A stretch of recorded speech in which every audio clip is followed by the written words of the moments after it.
السلام الوطني للإمارات العربية المتحدة. The national anthem of United Arab Emirates.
Good morning, everyone. My name is Sarah Al-Isa, a junior student in Power and Energy Engineering at the University of Dubai.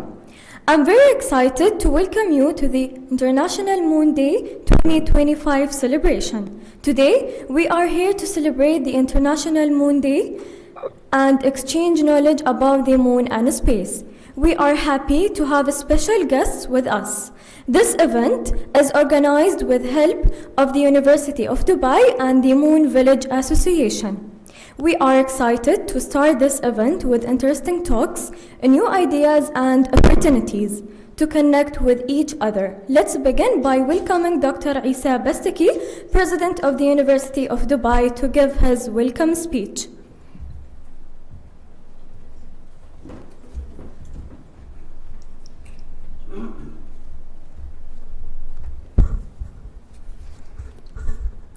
بسم الله الرحمن الرحيم والصلاة والسلام على رسول الله محمد وعلى آله وصحبه وسلم. Your Excellencies, distinguished guests, space scientists, innovators, students, and fellow dreamers. It is with immense pride and deep honor that I welcome you all to the global celebration of International Moon Day 2025. Here at the University of Dubai, in the heart of the United Arab Emirates, a nation that dreams big, dares greatly, and delivers boldly. This year we are especially proud because the Moon Village Association has selected the University of Dubai as the host for the main global event, a reflection of the UAE's growing role as a bridge between civilizations and as a champion of peaceful, inclusive, and innovative space exploration. I would like to refer to JFK's, John Fitzgerald Kennedy, a speech in 1962, which was a dream set by John F. Kennedy in a speech in 1962 when he said, "We choose to go to the moon in this decade and do other things, not because they are easy, but because they are hard." And this is a lesson to be taught that achievements are not easy to attain. The vision was accomplished, of course, after 50 years of what, on this very day, 20th of July, where the world held its breath as Neil Armstrong stepped into the surface of the moon and spoke the unforgettable words, which is, "That's one small step for man, but a one giant leap for humankind." And this is something that we have to look at it carefully. I was there. At that time I was in Bombay, and we all were waiting for that main event.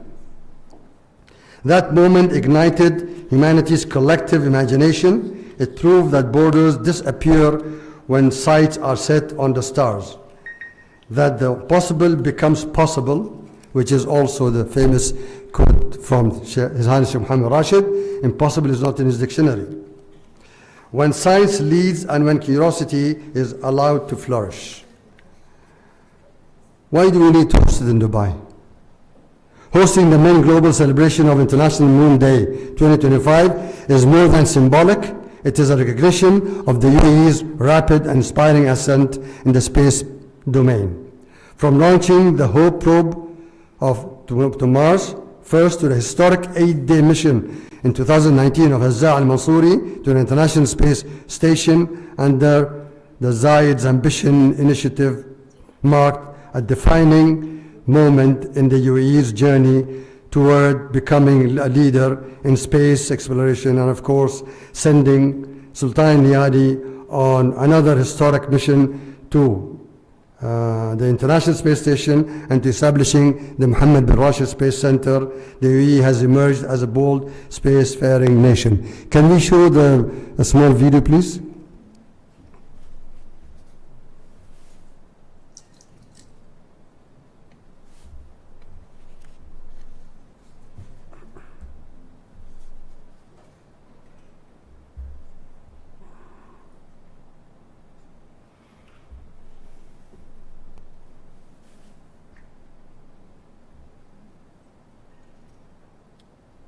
Sound.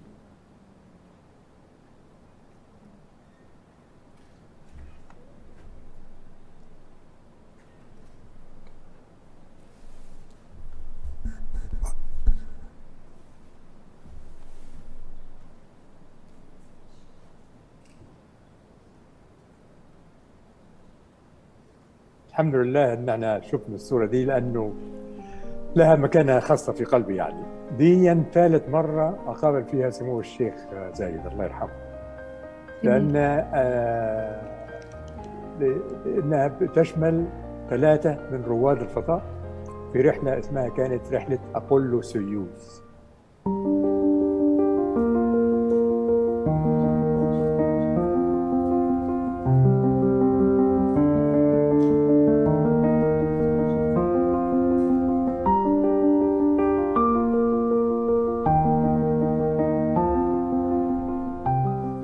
فجينا احنا الثلاثة، أنا والثلاثة دول، ومعانا المجسم ده بتاع السبيس شاتل اللي هو مكوك الفضاء، وقعدنا واتكلمنا. فأوضح الشيخ زايد، يعني أوضح إن هو مهتم جدا بالتفاصيل، وكان يعني بينصت بعمق، ولما يشاوروا على حاجة يبص كده عليها، يعني يشوف مش عايز يبص عليها بالتفصيل. فكان سمو الشيخ زايد الله يرحمه كان راجل محترم جدا، كان بيحب الفضاء، كان بيحب العلم والمعرفة. فكان لما بكلمه على أي شيء كان بينصت وبعدين أول ما خلص الكلام يروح سأل سؤال تاني، وبعدين سؤال ويسأل سؤال تاني. فكان بالنسبة لي يعني رحمه الله كان راجل محترم جدا وله مكانة كبيرة جدا في قلبي. والصورة دي تثبت ذلك. هو باصص على المجسم، والرواد الثلاثة بيردوا على أسئلته، وهو بيستمع بإنصات باهتمام.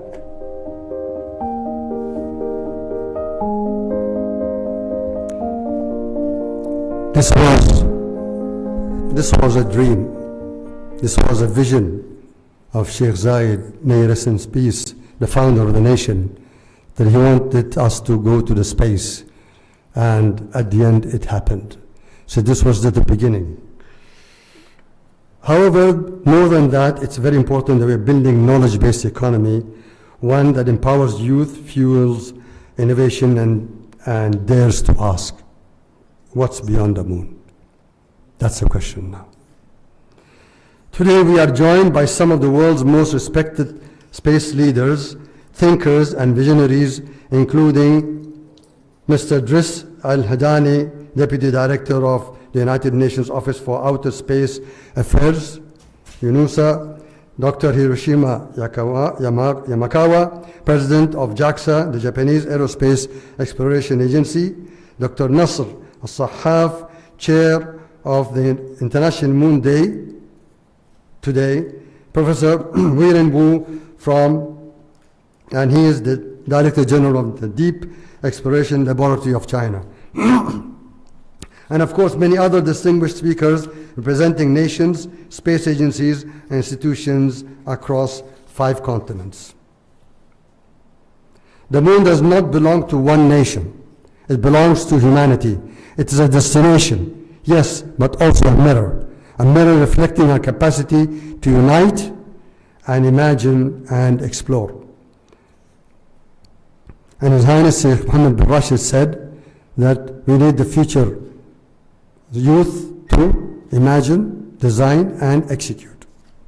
Honorable ladies and gentlemen, at the University of Dubai, we believe the moon is not just for astronauts, it is for engineers, scientists, economists, philosophers, artists, and every curious mind.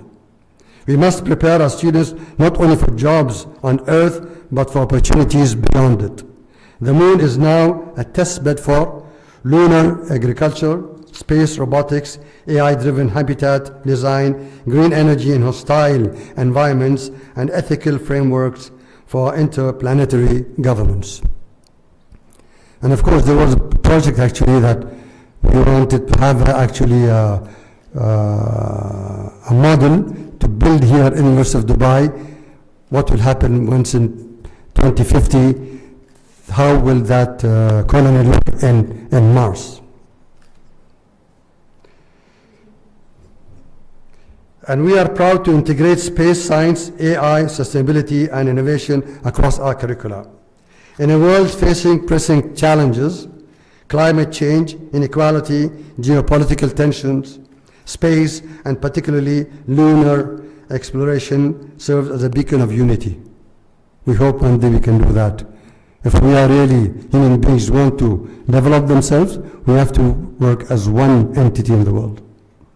What astronauts look down at Earth, they don't see borders. They see one fragile but beautiful planet. Let this day remind us that space cooperation is not a luxury, but a necessity. It transcends competition. It requires inclusion, including emerging nations, young voices, women, and underrepresented communities. Dubai's message to the world today is clear. Space is for all.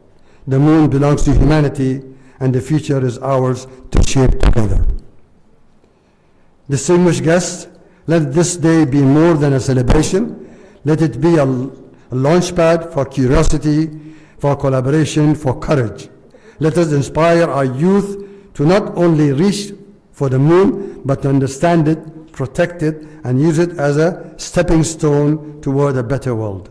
The moon may be nearly 34,000 kilometers away, but today, here in Dubai, it feels very close. It is with great hope, great pride, and great anticipation that I declare the International Moon Day 2025 Global Celebration officially open. Thank you. Shukran. Wassalamu alaikum wa rahmatullahi wa barakatuh.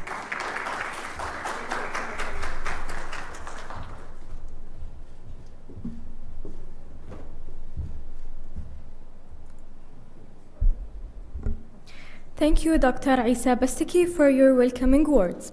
Our next speaker is Dr. Gazipir Paldi, President of the Moon Village Association. Please join me in welcoming him on the stage.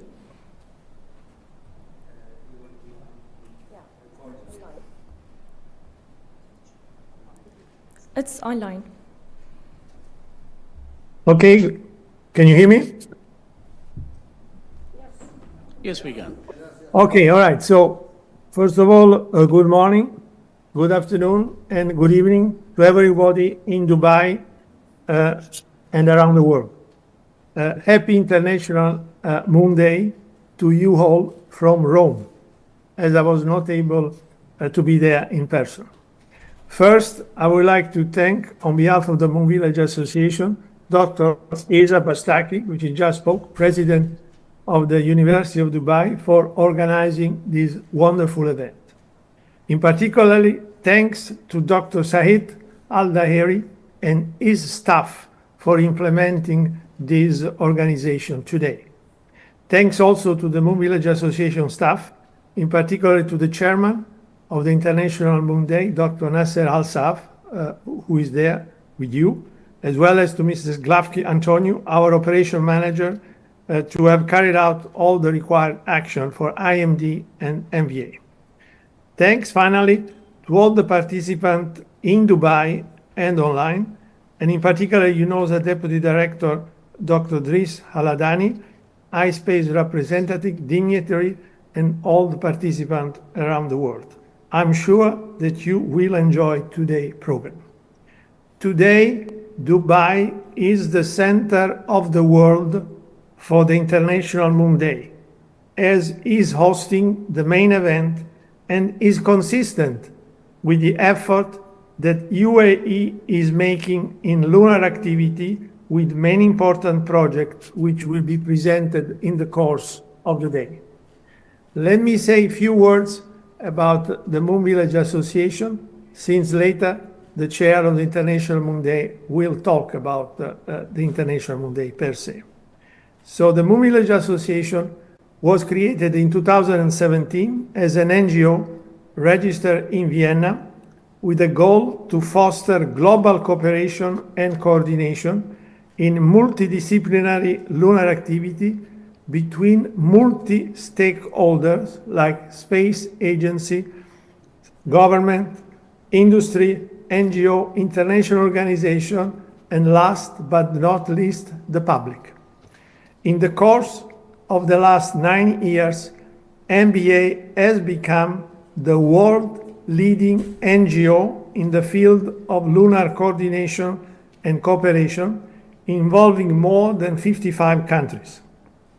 MVA is a multi-platform, neutral, informal, and inclusive, and implements track 2 discussions between the stakeholders. MVA is a permanent observer to the United Nations COPOS since 2019 and is very active by bringing issues discussed within the organization to the attention of delegation at the Science and Technical Subcommittee, at the Legal Subcommittee, and at the plenary of the COPOS by presenting conference room paper, side event, and take initiative to coordinate others NGO like COSPAR, International Astronomical Union, IWA, International Academy of Astronautics, as has been the case and is the case for the site of special scientific interest, which are an important priority issue. For example, MVA proposed to COPOS the creation of the International Moon Day in 2020, and this was approved by United Nations General Assembly soon after. This is why we are here today, because of this proposal. So considering the importance of lunar activity for UNOSA, since it's one of the pillars of the upcoming Unispace 2027 conference, we hope that a cooperation between MVA and UNOSA could be initiated as soon as possible for the benefit of delegation, considering the complementarity of many activities carried out by MVA. MVA activity can be found on the website. I would simply like to mention few in view of the short time. So I will simply mention few, the flagship program, the International Moon Day. You will hear more later. I'd like to spend a few words about lunar governance, as the MVA in 2021 initiated a global expert group on sustainable lunar activity, short GEXLA, where more than 30 participants from all over the world, including major stakeholders from United States to China, India, Japan, and so forth, they participated and set up and published a document which has been presented to the United Nations COPOS, which is a recommended framework and key element for peaceful and sustainable lunar activity. And this kind of activity, which is still ongoing in the operational phase, has been inspirational and can be considered also an incubator for the action team on lunar coordination activity, consultation activity, which has been approved this year in COPOS. I'd like to mention just a few more activity. We have a very active group in lunar industry, and this will be also discussed later in the panel 1. We have a very active group in culture activity.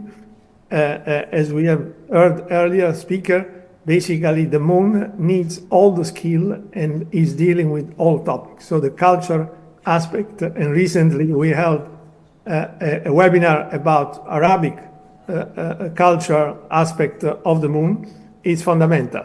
Architecture is also a very important issue, and later on, the former vice chair of the Moving Jazz Association, Dr. John Menkes, will talk about that.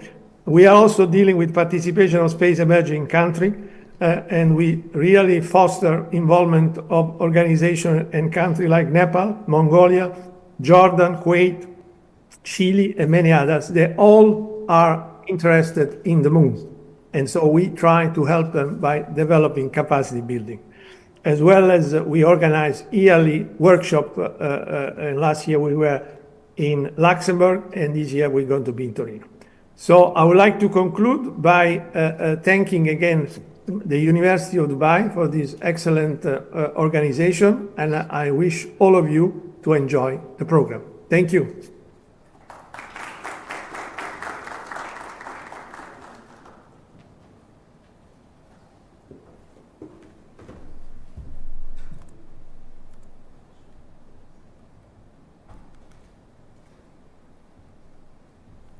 Thank you, Dr. Gazabir Paldi, for your insightful words. Next, I would like to call Idris Al-Hadani, United Nations Office for Outer Space Affairs Deputy Director, to the stage. Please welcome him.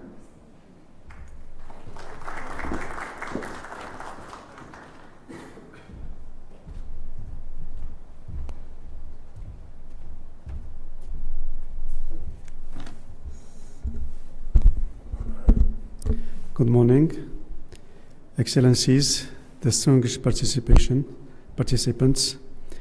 It's a privilege to join you today to mark the 4th International Moon Day.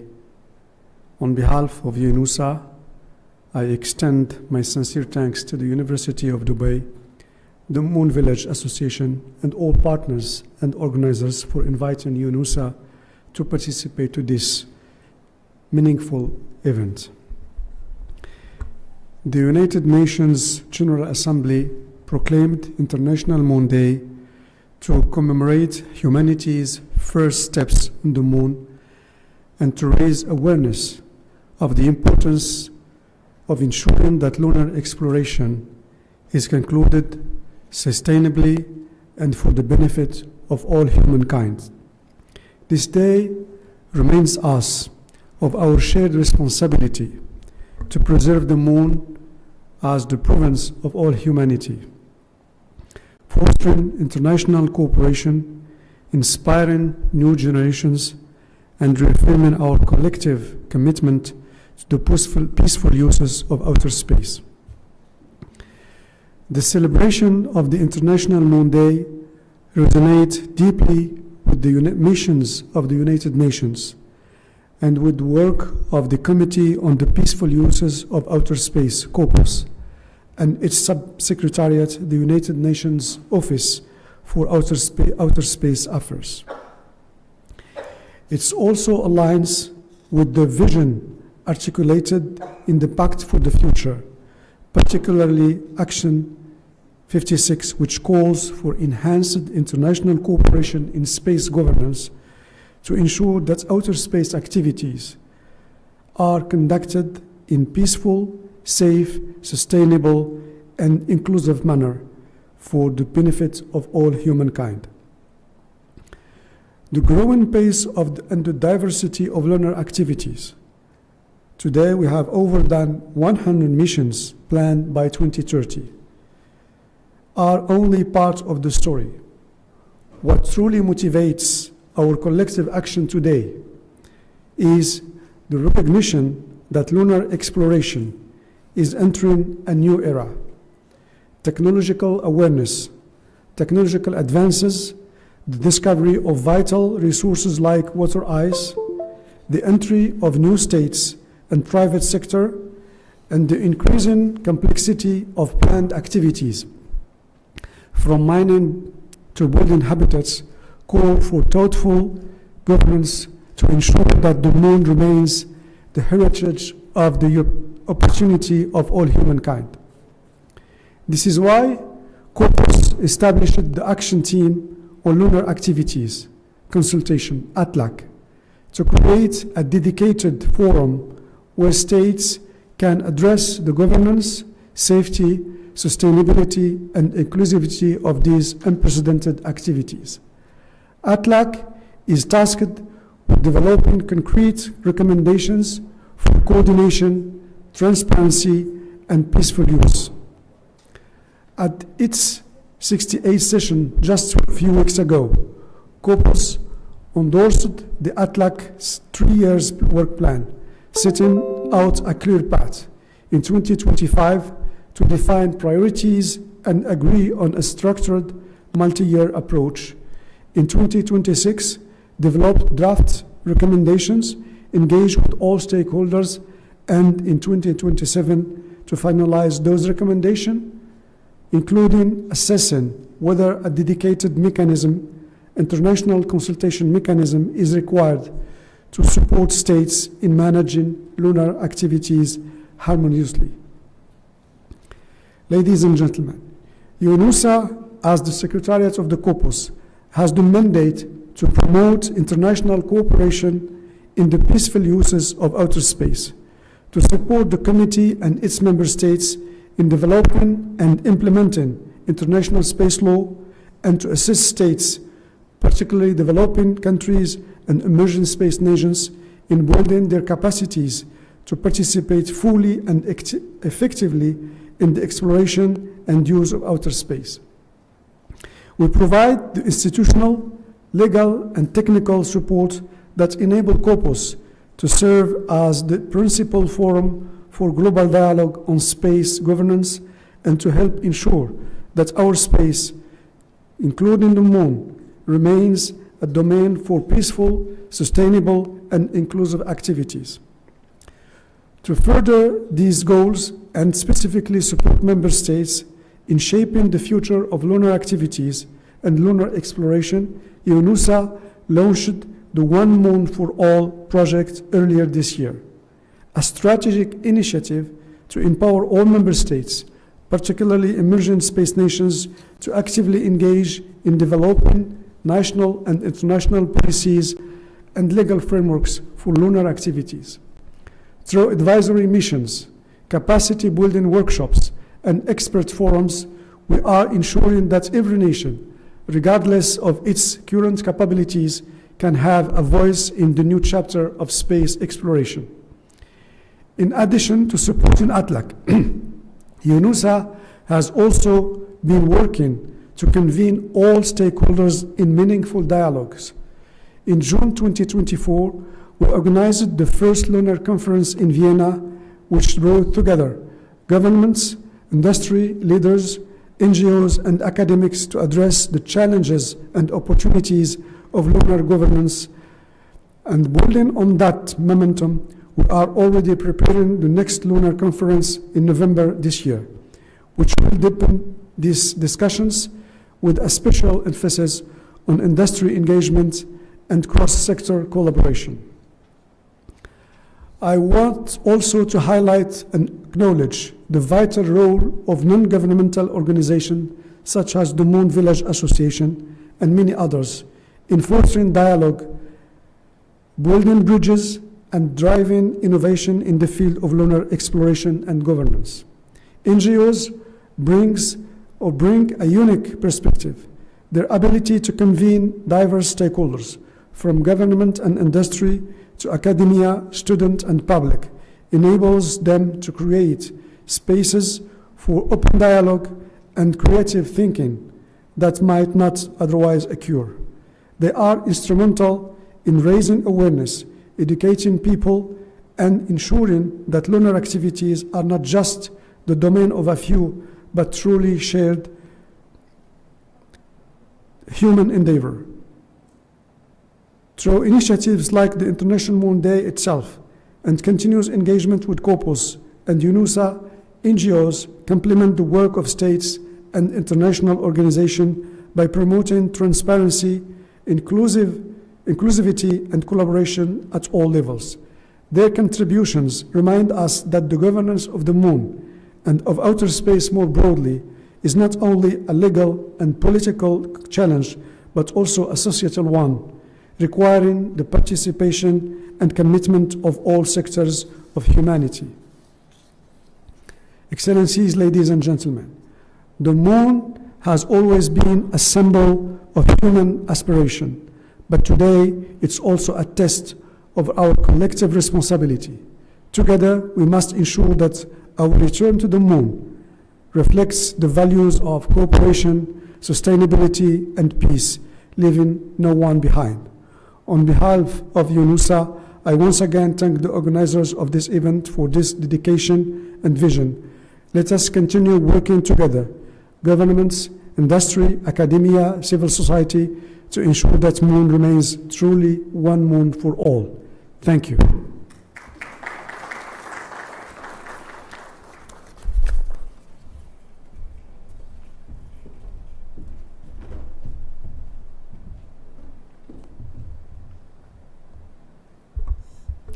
Thank you, Mr. Idris Al-Hadani, for your welcoming words.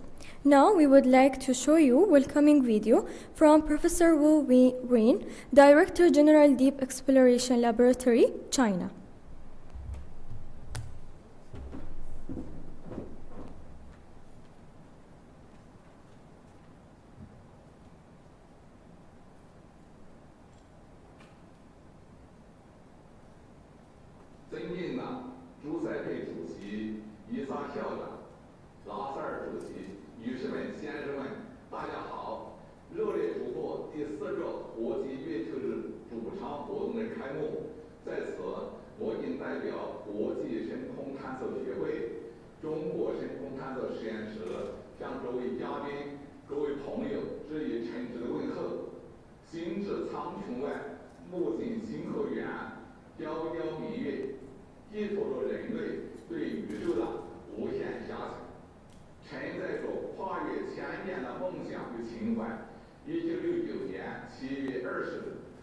队首次将足迹留在了月面之上，这是人类对未知世界的勇敢探索，更是拓展深层空间、追求未来发展的无畏尝试。国际月球日的设立，正是对这种探索精神的传承与弘扬。如今，这一纪念日已成为凝聚全球智慧、交流前沿成果、人才协同培养的重要平台，为探索月球奥秘、服务人类文明注入了新的动力。今天，我们很高兴地看到各位嘉宾齐聚在古老文明与现代科技交相辉映的沙漠之都阿联酋迪拜。从希望号探测器到拉希德月球车，阿联酋积极参与国际深空探测任务，用实际行动践行了国际月球日的理念，为人类探索月球贡献了独特的力量。期待以此次大会为契机，共同探讨月球的可持续探索与利用，共谋国际航天事业发展大计。预祝本次国际月球日主场活动取得圆满成功。谢谢大家。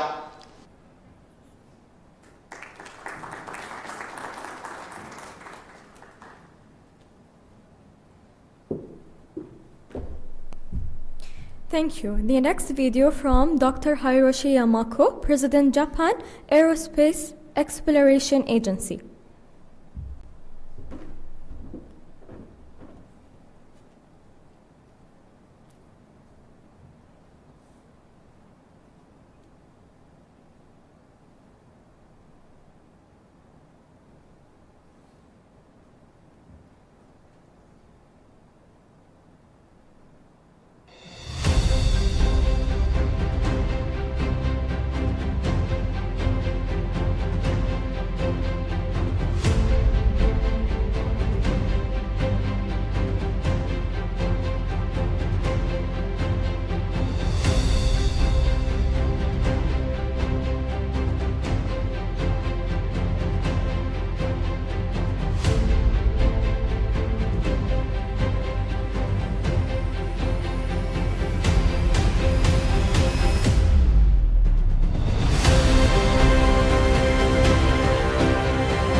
Hello everyone, I'm Hiroshi Yamakawa, President of JAXA. First, I would like to sincerely thank the organizers of International Moon Day 2025 for inviting me to send a video message for this event. The video I have just shown you is a summary of JAXA's accomplishments for 2024, and as a partner in the NASA-led Moon to Mars Artemis program, lunar exploration is important for JAXA and Japan. One of the latest and the most gratifying accomplishments for JAXA was the successful pinpoint lunar surface landing by our SLIM lander in January 2024, which landed approximately 55 meters away from the target point. We are proud that Japan has not only become the 5th country in the world to successfully land on the moon, but also succeeded in demonstrating pinpoint landing technology that will contribute to the future development of planetary exploration, moving from the era of landing where it is easy to land to landing where you want to land. The presence of water on the moon is critical to enable sustainable lunar surface activities. JAXA is planning an international joint project called LUPEX with ISRO and others to obtain data on the quantity and quality of water to determine whether lunar water can be used for sustainable human presence on the moon. To secure a superior mobility in the extremely harsh environment of lunar surface, JAXA is working with Toyota to develop a pressurized rover capable of carrying 2 people for more than 30 days, traveling more than 10,000 kilometers. The great thing about this vehicle is that it will be pressurized, so the crew won't have to wear spacesuits. It will be the world's first rover which will support long-range travel on lunar surface. These are some of the highlights of JAXA's activities on the moon. Lastly, as the world embarks on a vibrant renaissance of lunar exploration, I believe that the International Moon Day offers an invaluable opportunity for participants and the next generation of space explorers to discuss various aspects of sustainable lunar exploration and utilization.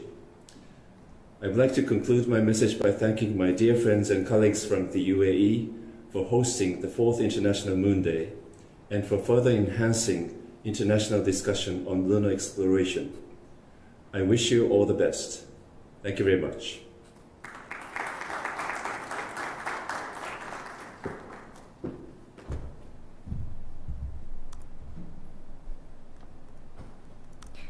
Thank you. The next video from Professor Teodoro Valenti, President, Italian Space Agency.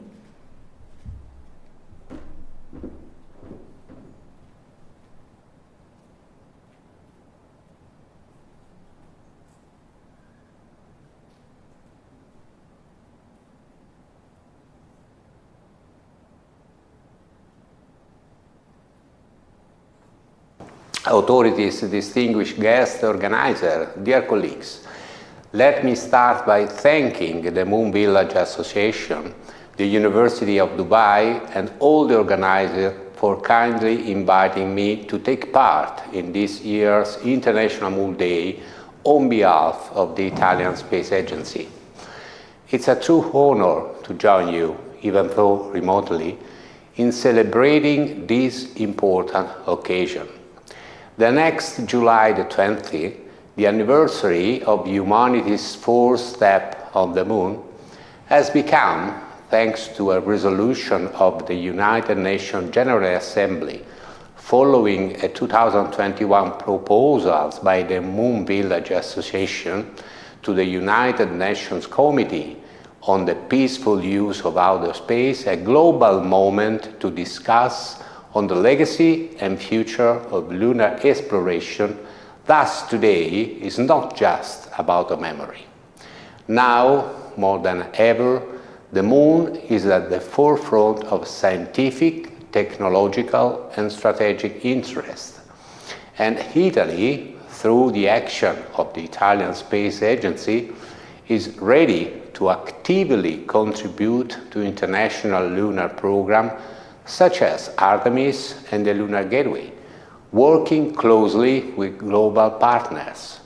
We sustain and we want to share a vision of the moon and of outer space as an environment of peaceful cooperation, sustainability, and inclusion for all. We are aware of the complex situation changing day by day, but we are still convinced that working together without borders is the right approach for the benefits of all. This is exactly the spirit of the International Moon Day, to bring countries, generations, and communities together around a shared goal to raise global awareness and to open up new opportunities, including emerging space nations. In this spirit, I'm truly pleased to have been appointed as chair of the United Nations Caucus for the 2026-2027 term. I will take over this position with a clear commitment to strengthening multilateral dialogue and promoting inclusive and responsible space governance. And I really count on your contribution and support to fulfill this responsibility. I wish these 4 International Moon Days every success, along with all the celebrations taking place across more than 60 countries. Let's continue to work jointly to make the moon as a symbol of what humanity can achieve when we work together. Thank you, and happy International Moon Day to all.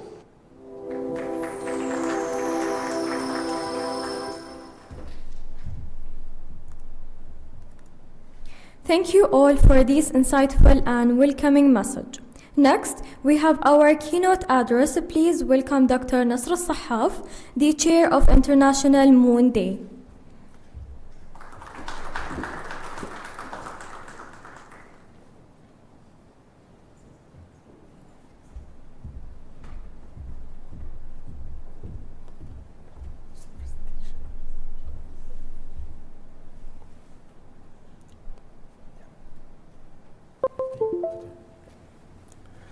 Assalamu alaikum wa rahmatullah wa salatu wa salam ala Sayyid al-Mursaleen. Welcome everybody to the 4th International Moon Day.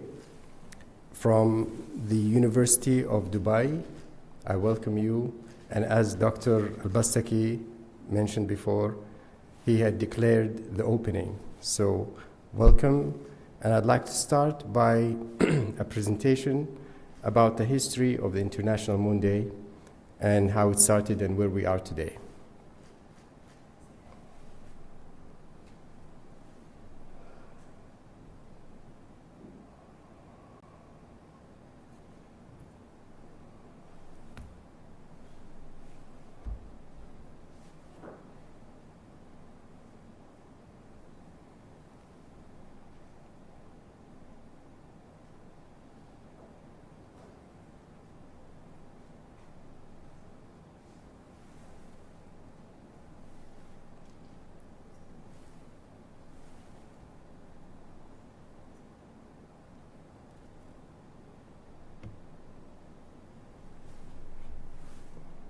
Okay, so this one,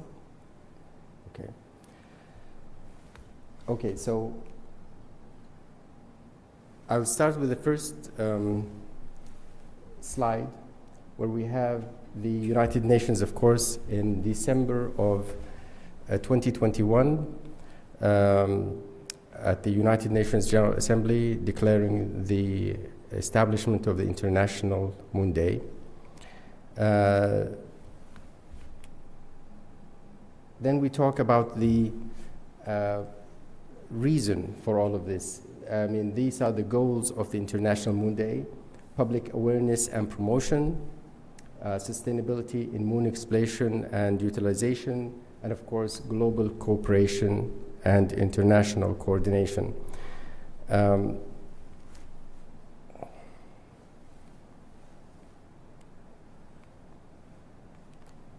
think something is... Next, please.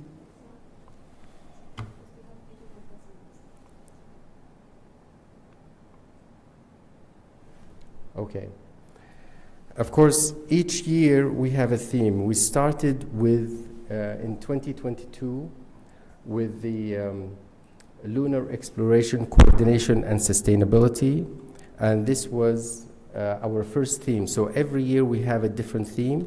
In 2023, we went in with the beginning, the new lunar journey for humanity, and last year it was illuminating the shadows.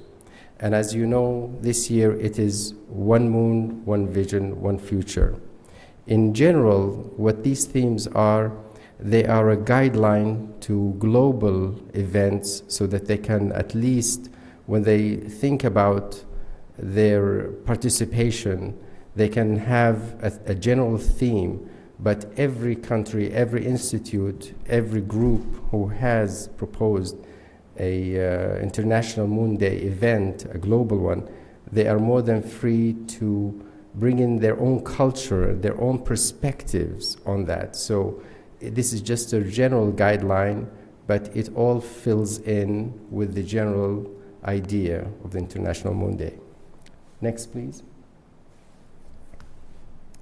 So the first year was the inaugural International Moon Day at the Drake State Community and Technical College in Huntsville, Alabama. Huntsville, Alabama is the home of the Saturn V rockets that propelled the Apollo program more than 50 years ago to the moon. And so it was very befitting to have the inaugural International Moon Day in 2022 to actually be hosted there. So we are very grateful to NASA and to the Drake Community College to host all of this. The second one, next please. In 2023, we had the second International Moon Day in Seoul, Korea, with the theme beginning the new lunar journey for humanity at the National Science Museum in Gwacheon, Korea. That was actually also a step in the right direction because we are very inclusive and we intend to cover the whole globe, all 6 continents. So this was a very successful, and we had at least 40 different nations participating in global events, and we continue to grow from there. Next. Last year was our third International Moon Day, and it was in Harbin, China, with the theme Illuminating the Shadows. And of course, we had one of the largest attendance at the Harbin Institute of Technology in Harbin, China, with over 1,000 of different students. And of course, we understand they have a lot of people there. So that was a step in the right direction for us, as I said, for inclusivity. Now, this year, next please.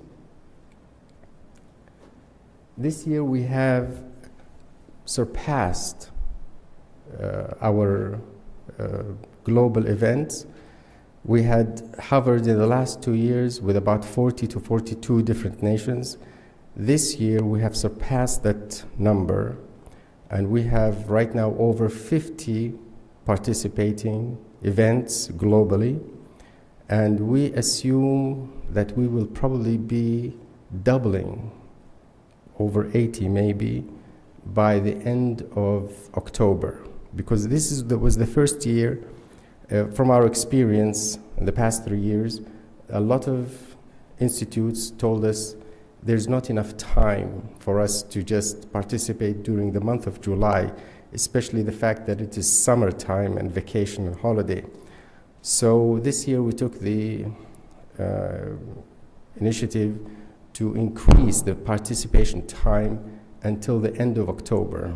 So we are hoping that we will have a lot of participation from different institutes as schools come back in the fall.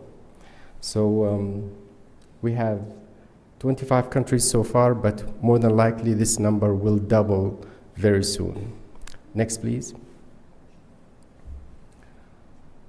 This brings us to today, and today here we have at the IMD Global event. We have the One Moon, One Vision, One Future as a theme. And we are, like I said, we're open until the 31st of October. Next, please. I would welcome everyone to visit our website for the International Moon Day annual report, which should be out by September normally, but this year I think we will actually bring it out in October to coincide with the end of the last numbers, so we can have it more accurate. So please mind this error where it says the September. It'll be actually in October. So you're welcome, and to present any participating global events as you see fit, or tell your friends in different countries. So thank you very much, and welcome to the International Moon Day. Thank you.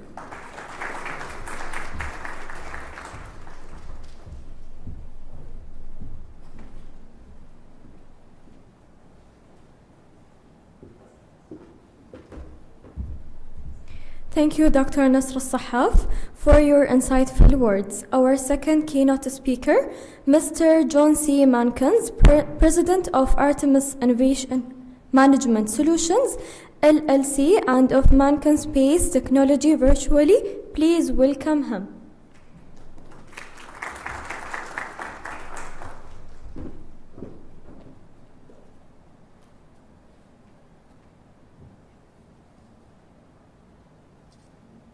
A very good morning to all of you there in Dubai.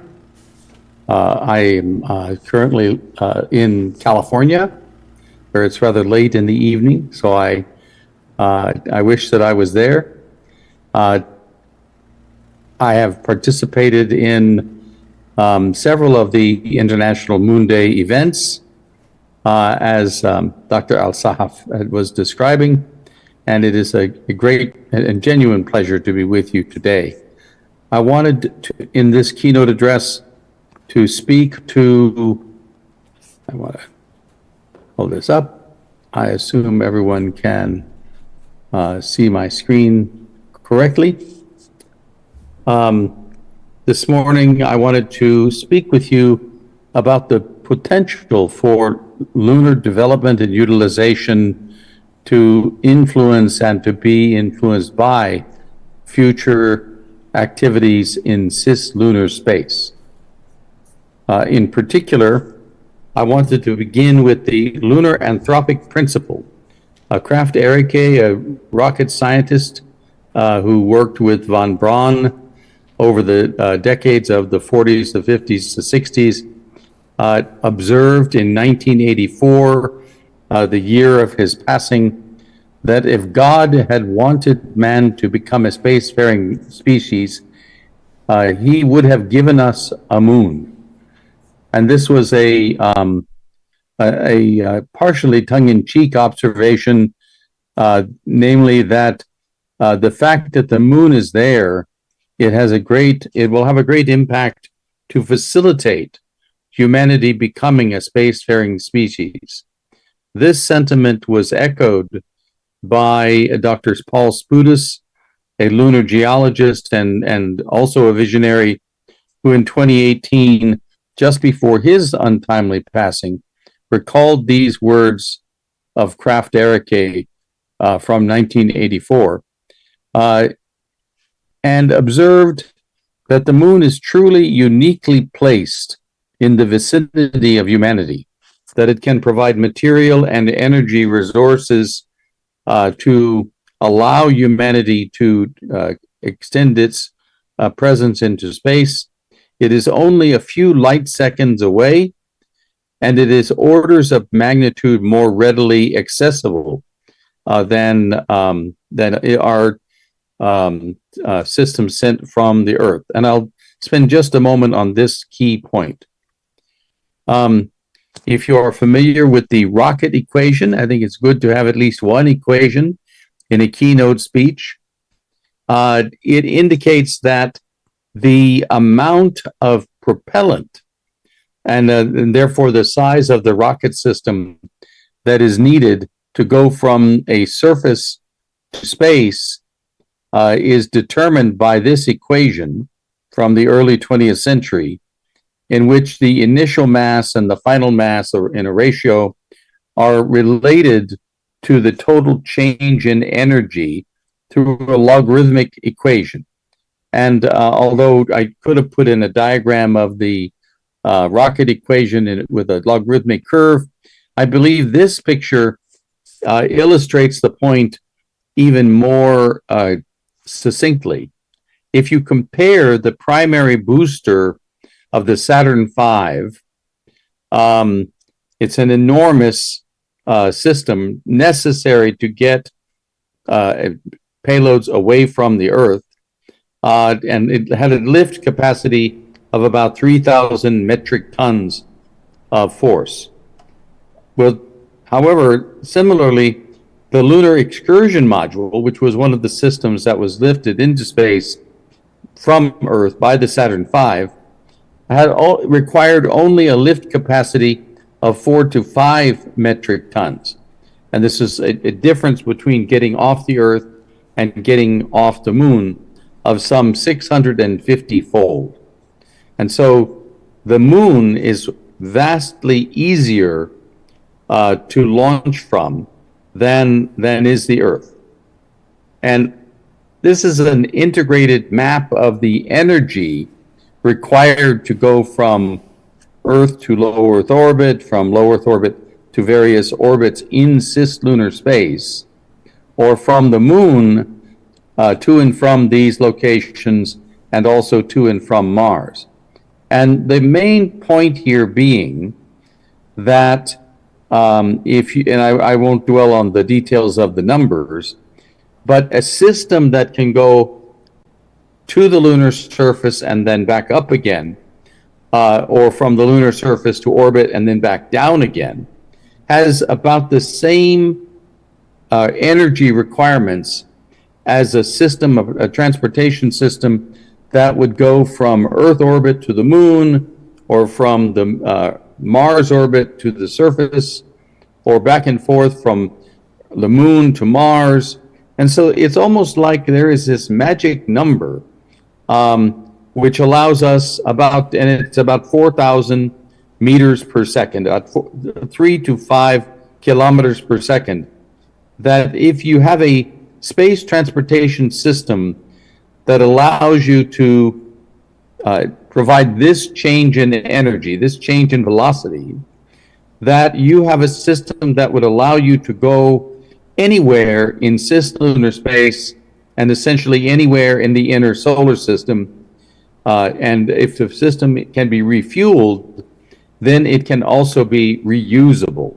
And this idea that reusable systems are practical and possible for lunar exploration and lunar development is a driver for a lot of the interest in lunar development which has emerged during the past several years.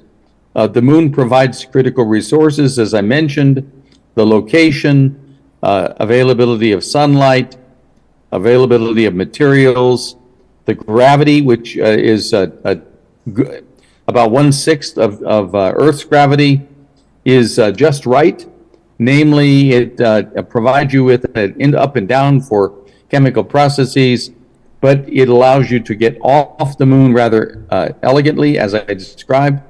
And also the Moon provides abundant protection from radiation as compared to free space.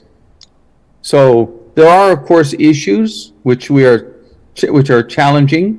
One of the most interesting and important ones is the chicken and the egg problem for lunar infrastructure, i.e., we need lunar infrastructure to allow transportation to and from the Moon. But until we have transportation to and from the Moon, it's difficult to envision how we would achieve lunar infrastructures.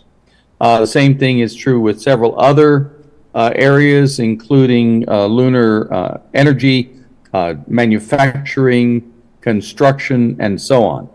But if we resolve these issues, if we can move forward from the exploration of the moon to the development of its resources and manufacturing on the moon, then we have the opportunity to really bring products and services from the moon in a timely and cost-effective way into cislunar space.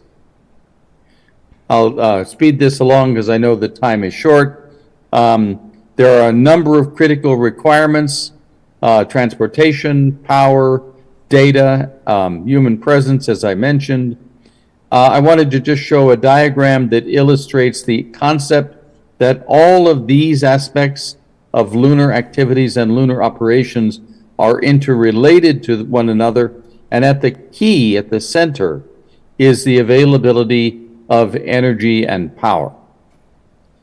In a study that was done by the Moon Village Association several years ago, I'm a former vice president and co-chair of the architecture working group. We looked in some detail at the idea of a lunar settlement, a lunar outpost at the south pole of the moon. And again, a detailed chart, lots of numbers. I'm going to highlight one key point, and that is that if you're going to have regular and affordable access to the lunar surface and to its resources, you must be able to refuel your transportation systems. If you're going to refuel the transportation systems to make them reusable, you need propellant. If you're going to make propellant from the moon, you need energy. And if you're going to have frequent trips to and from the lunar surface, then you need power. And so this is the point of being that there is a natural relationship in bringing the moon into a cislunar economy between the energy, the power, the processing of resources, reusable transportation systems, and other considerations as well. So in closing, I would just hope to have conveyed to you just a hint of the great opportunity that the moon might play in the future of cislunar space. There are a number of very ambitious requirements. These center on transportation and on the propellant and energy requirements and system requirements for such transportation. And there are key challenges and critical requirements that we have to solve for power, for energy, for refueling, for in situ resource utilization. And it's key during the coming 5 or 10 years that we solve these chicken and the egg problems. How do we have a landing pad unless we can make a landing pad? How do we have make a landing pad unless we can already land the system? So, and there are a number of these associated with location, with power, and with transportation.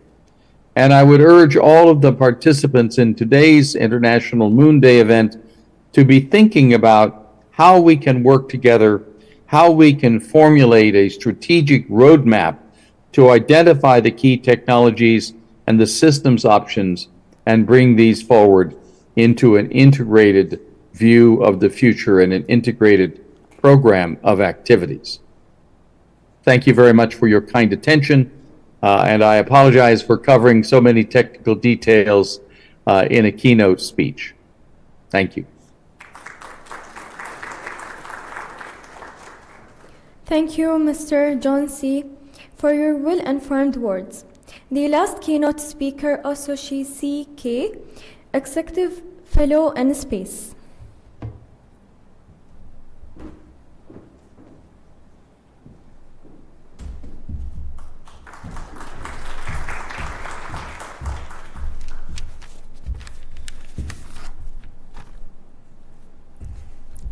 Okay, good morning. Salam alaikum. Next page, please. Yeah. Dear all excellencies and distinguished guests and ladies and gentlemen, spread the slide. Next page, please. My name is Atsushi Saiki. I'm Executive Fellow of iSpace. I'm also a member of the Industry Working Group of Moon Village Association, working together with Mr. Kurose.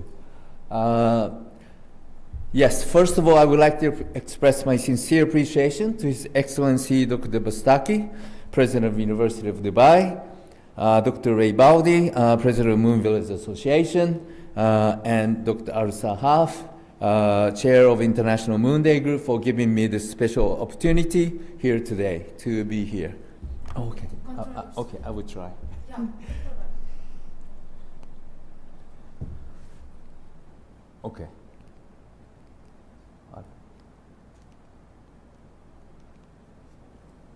This way?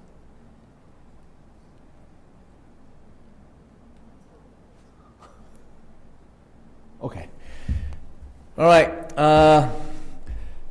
Before I go to the slides, July 20, 1969, that's the special day. I am one of the few lucky old people who was already born on that day, and I was 9 years old, living in Tokyo. But unfortunately, landing time was early morning on 21st in Japan time, so I do not recall watching it live on TV, even though my house had this small box of TV at that time. And maybe there was no live streaming in Japan at least 56 years ago. But I remember that recalling hearing the news on the next day, and I was very excited as a young boy about such a wonderful achievement. I then moved to Chicago and New York and lived there in USA between 1971 to 75. And during that time, I watched several Apollo and Skylab missions, and each mission was always a huge national event, inspiring many children all over the world. And it was a coincidence and surprise and very much honor that my draft also included, just like Dr. Bastaki's speech in the beginning about the JFK's comment, that the landing on the moon has been already a proven technology from more than 50 years ago. However, as JFK mentioned, exactly the same phrase, we chose to go to the moon in this decade and do other things, not because they are easy, but they're difficult or hard. And unfortunately, I have re-recognized that as a member of iSpace when iSpace tried to land on the moon during Mission 1 in 2023, and in Mission 2, June 6, this year, 2025. Our payloads included many valuable payloads from our very important client. In Mission 1, we had Rashid rover from MBRC. Unfortunately, we could not have soft landing in both Mission 1 and 2, and our challenge will continue to next mission. The progress of our lunar development by not only government and space agencies, but also by commercial private companies has created very much of momentum towards the birth of the lunar industry. However, lunar industry development requires substantial upfront funding and long-term investment. And for private companies, it is making investment decisions in space sector very difficult compared to terrestrial projects.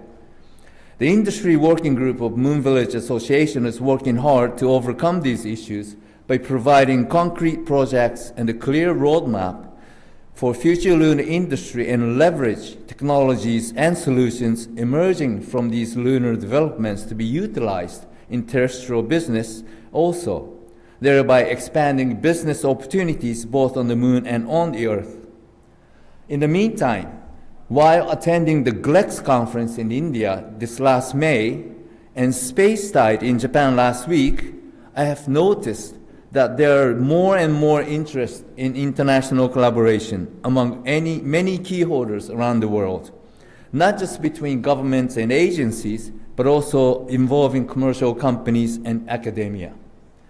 iSpace, being 100% private company and the first space-related startup company to be stock listed in Tokyo Stock Exchange in 2023, we're very honored to be part of such international collaboration, and we'll continue to do our best together with governments, agencies, and academia globally, making sure that what we're trying to do is in line with each government and agencies and academia. Taking this opportunity, I would like to show some of the slides together with you to explain what iSpace is doing and what is our plan for next future. We appreciate if you can kindly continue to support us, and we will never quit the lunar quest. Then I will go to the slide. Yes, our company was founded in 2010 September, so we're only 14 years and 10 months old. When I joined the company in 2020, we had only about 120 people, but now we have about 315, very diversified, more than 30 countries, people working globally, and more than 50% is engineers. However, our company is not just for the aerospace engineers. We have finance people, people like me, commercial people, legal people, HR people, because we're just a regular private company. We have a headquarters in Japan, we have an entity in USA, and we have an entity in Luxembourg. We have funded about $600 million so far, including IPO in 2023.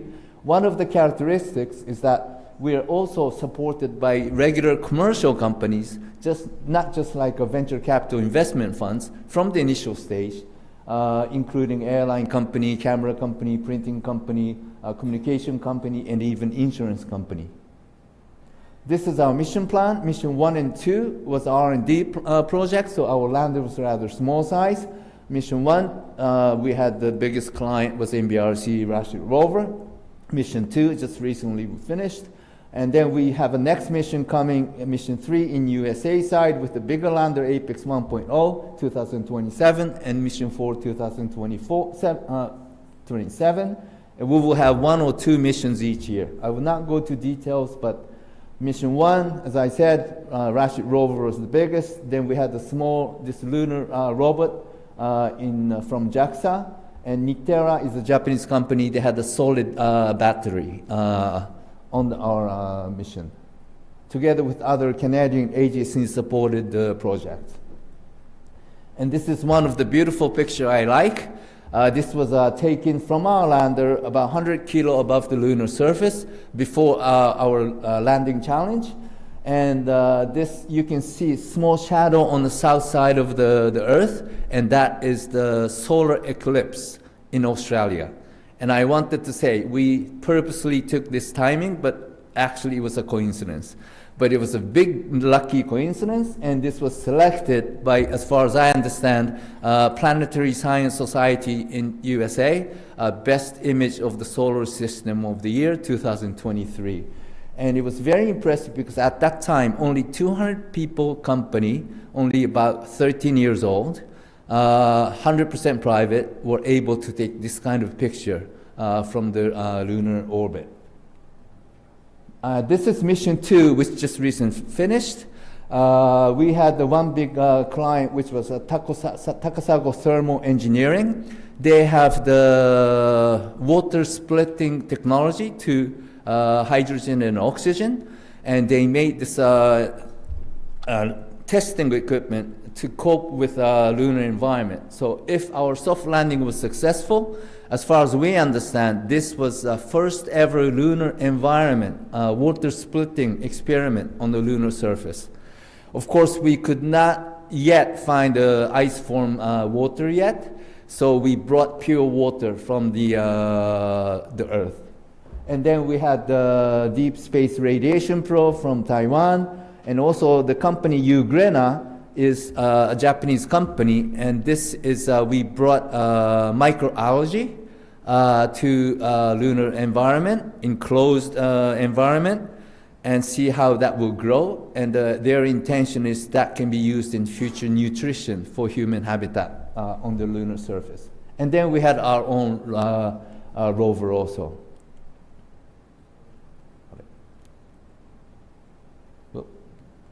Okay, let's go back. So this is Mission 2. Unfortunately, we set 10 success criteria, including the soft landing. But unfortunately, we were only able to go as far as success number 8, which was to enter and completion of all orbital control maneuver in lunar orbit. So this was our Mission 2. Mission 1 was also same success criteria, only 8 only. So in positive way, we can say we succeeded consecutively 2 out of 2 lunar orbit insertion. And our positioning was right, our speed was right. In mission 1, it was like 1 meter per second.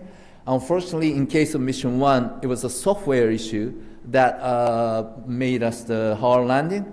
Unfortunately, the lunar surface was not there where it was supposed to be, we thought. We were still above 3,000 kilo plus higher than the actual, the ground. And we were hovering, so if the ground was there, we were 100% sure we were able to do soft landing, but unfortunately we were hovering, waiting for the land, but it was more than 3,000 kilo high. So the propellant went out and it went free falling.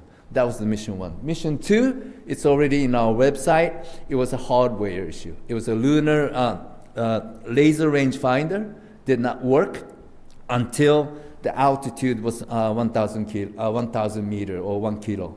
We had the safety factor. We did many experiments as much as we can, and we were hoping and expecting lunar rangefinder will give us the data to the distance of the surface before 3 kilo above the altitude. However, it didn't come to the last moment. Then we fully tried to reduce the speed, but then it was too late, so we crushed it. This is in mission 2. As a commercial company, we did the first ever flyby, and this is the picture when we took this moon on Feb 15. And this is, we say, goodbye Earth picture. This is when we were going to the far out to the moon. And as you can see, the resolution is much. We had the better camera than mission 1. And then this is the what I call Earthrise on that we saw from the lunar orbit. And before again hard landing, we were able to take these pictures. Mission 3 I'll be finishing soon. This 2027 project. We have a contract from NASA together with the Draper to carry their 95 kilo of the payload. So already our American team is working on it. And we had this laser retroreflector array from ASI. Thank you very much. And then the one point is we're going to the far side of the moon. That's the NASA requirement. So we have these 2 look like a butterfly satellites. This is a 2 relay satellite that we will be deploying before the landing challenge. And as you know, NASA is buying service from us. So these 2 relay satellites will be our asset after we serve NASA. And we hope that will be stay in service for additional 2 or 3 years. So if and when UAE and MBRC is willing to go to the far side of the moon, you don't have to bring your own satellite. You can utilize ours. And that is how we will try to monetize our service to the global market. And this is mission 4. This is, we have SBIR Japanese funding. So this is also a committed mission to produce this lunar lander. And of course, the money is not enough to cover 100%, so we still have to continue to do the sales activity. And this can carry about several hundred kilos of the payload. So if you're interested in bringing something again to lunar surface or lunar surface or orbit, we're always welcome to do that. Yes, this is the last slide. And lastly, I just want to say for space business, I always feel famous phrase from Winston Churchill nicely explains the situation. Success is not final. Failure is not fatal. It is the courage to continue that counts. And I think, but in case of a startup and commercial company like us, I would like to add, it is the courage and cash to continue that counts. Thank you very much for listening and your kind attention. Let's all celebrate this special day. So, shukran. Thank you.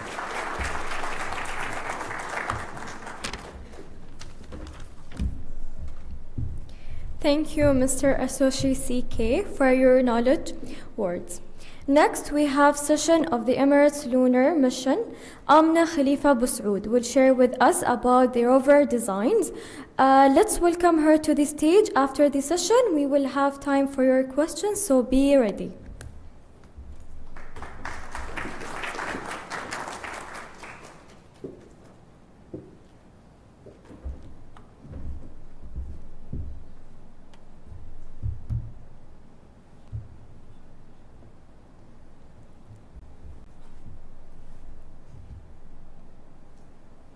Assalamu alaikum. Good morning, everyone, and thank you for being here. My name is Amna Abu Saoud, and I'm honored to represent the Mohammed bin Rashid Space Center at during this occasion. Today, I'll be walking you through one of UAE's ambitious project, our Emirates Lunar mission, and the journey of Rashid rover. Together, we'll explore how the UAE is contributing in lunar exploration, as well as the challenges we face and the engineering behind making such a mission possible.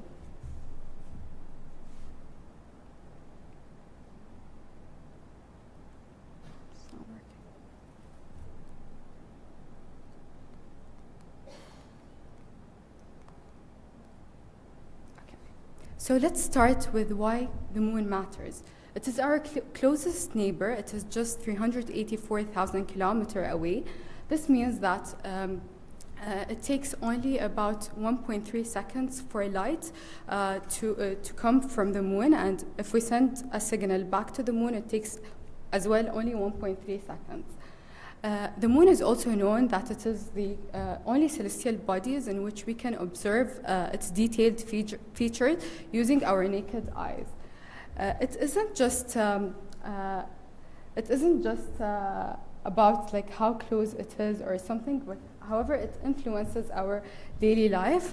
Its gravitational force pulls ocean tides, it affects night sky brightness, as well as it has an effect on our traditional calendar. Before I dive deeper, I would like to show you this stunning photo, which was taken by His Highness Sheikh Hamdan bin Mohammed bin Rashid Al Maktoum during the super blue blood moon, which occurred in 2018. This shows how the moon is, as you can see, how close it is, as well as this gives us or drives our passion to explore beyond that.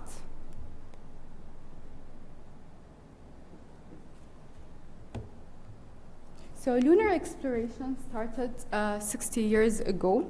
As you can see from this diagram, that there has been like major milestones and efforts done by the United States as well as the Soviet Union. There has been a pause during from late 1970s till 2013, where China has started to reignite interest during 2013, where they developed Chang'e 3.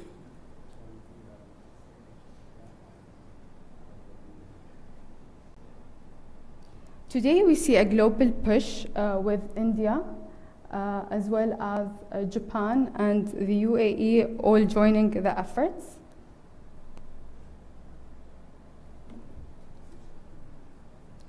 The Emirates lunar mission isn't just about the moon. It's a part of a bigger vision, which is called the Mars 2117, that aims to have a human settlement on Mars within the upcoming 100 years. So basically, as you can see from the diagram, the moon is used as a setting stone, and that is in order to test our critical technologies for survival, such as energy, water, food, and robotics, and that is why we need to test them and then take them to Mars. So through the Emirates Lunar Mission, the UAE is contributing to the global exploration roadmap, as can be seen from the diagram. Now moving on to Rashid rover. Rashid rover has been designed around 4 key objectives. The first objective is technology demonstration, which is basically developing the rover, sending the rover to the moon, and then testing the systems in harsh lunar environment. The second objective is to attempt to survive the lunar night.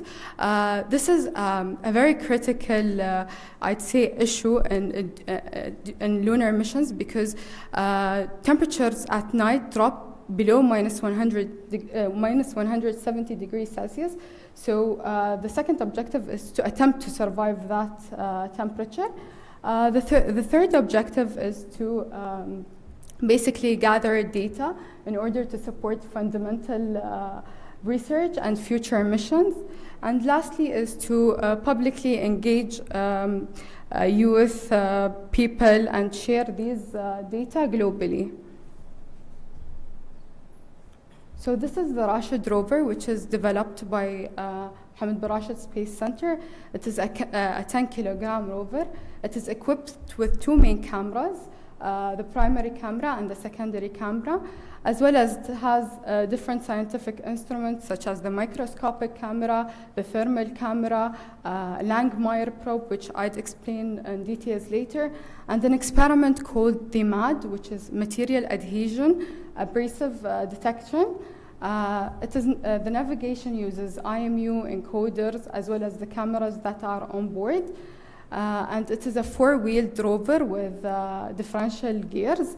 It can climb slopes up to 10 centimeter and 20 degrees slopes, and it can overcome obstacles of 10 centimeter. It has two communication systems, a primary communication system and a secondary communication system. Now let's look at the rover structure and mobility, which is the backbone of the rover in order to operate on the moon. So first of all, the rover is designed to carry and protect sensitive payloads integrated on it. It is designed to survive not only the launch environment on the rocket, but as well as the lunar harsh environment. Its mobility is designed in a way in order to traverse the lunar regolith or soil, I'd say. It has a technology in order to reach and cover the science station that has been designated earlier, maintain traction over the terrain, and keep the rover stable under different environmental conditions. So there come unique challenges with lunar missions. So one of the key challenges is like the harsh mechanical loads that the rover is facing during launch as well during the landing. Another challenge is the mass, as it has to be efficient. The lander envelope, which gives a constraint on us to design the rover, as well as the solar incidence and the lunar regolith, which affect the durability of materials used for the rover. Another challenge is the thermal management system that has to be designed. Now, how we address such a challenge? Because as we all know, the moon has no atmosphere. This means that solar is directly being exposed.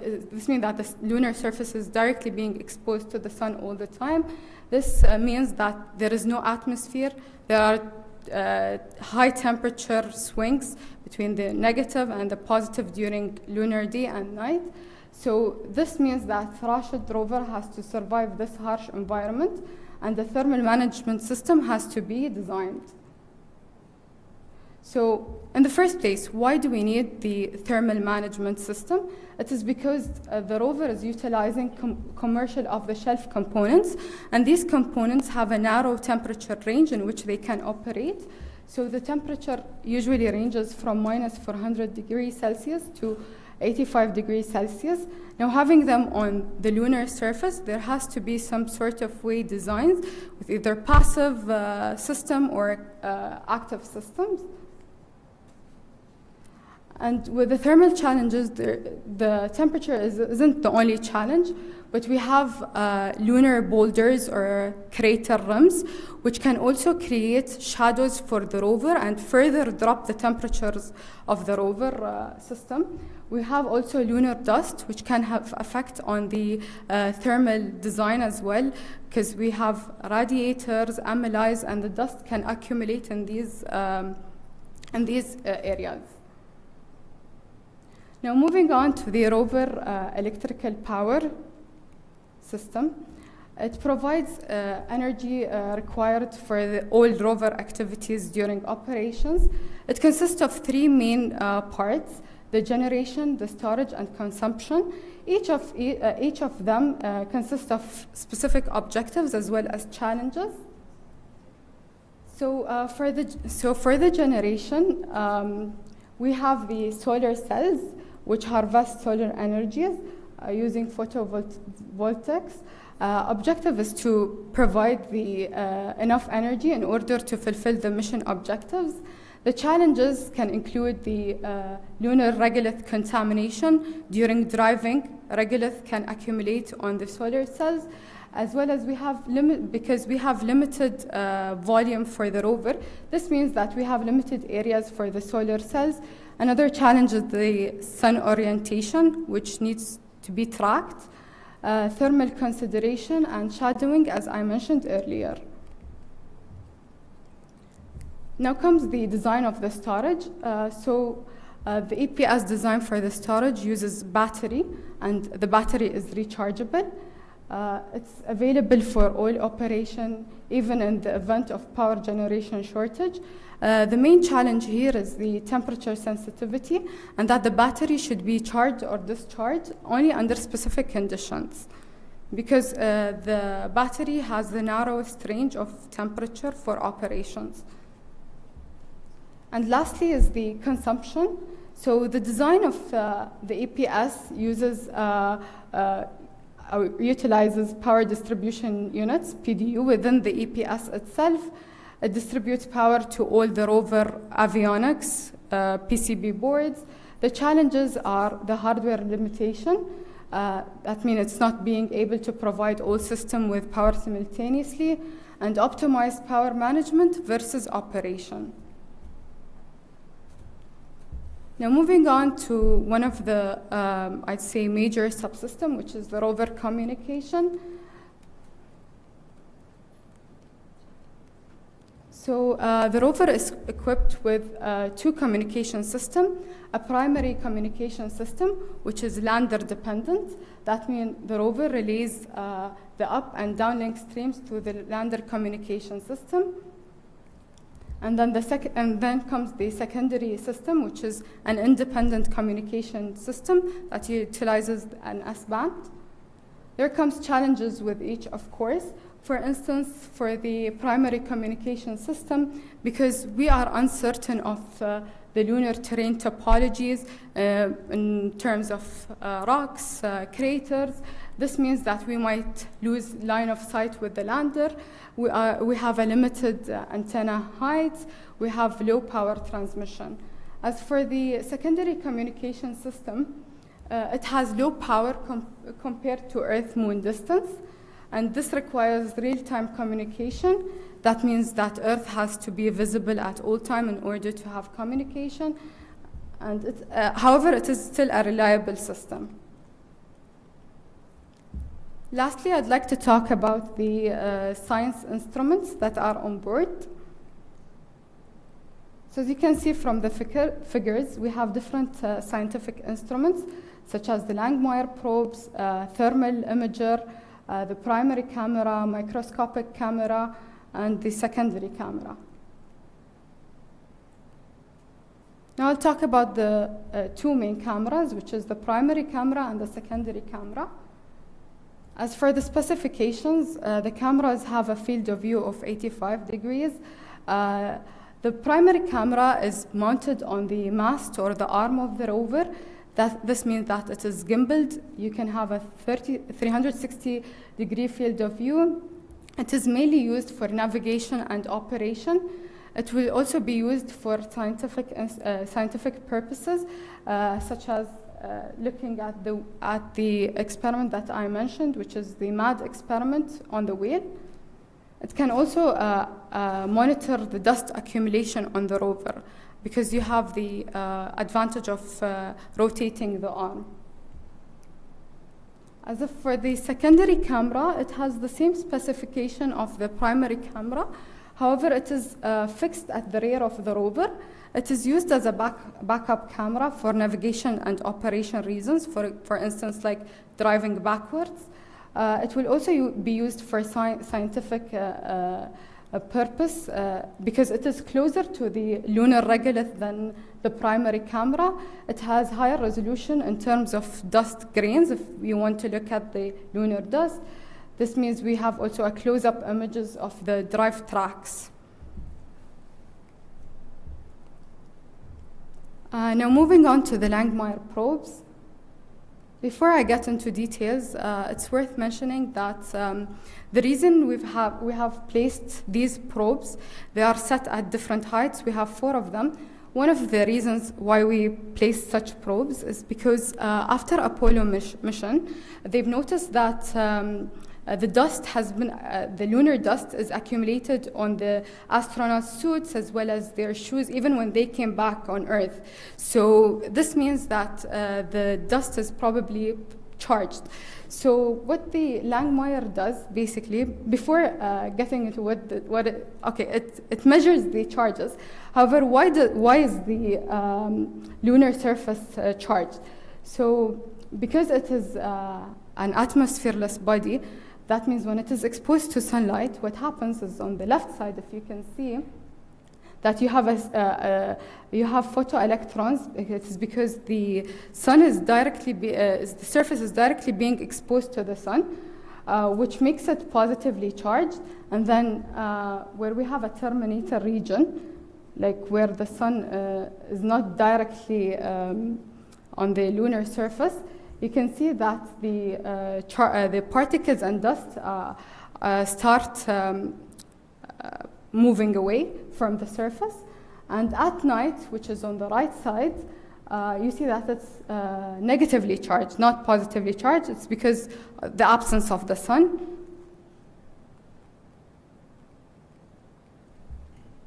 So basically, as I mentioned earlier, this is why we have set 4 probes at different heights. It's because to measure the charges at different heights. Lastly, I'd like to talk about the microscopic camera, which is placed at the front of the rover.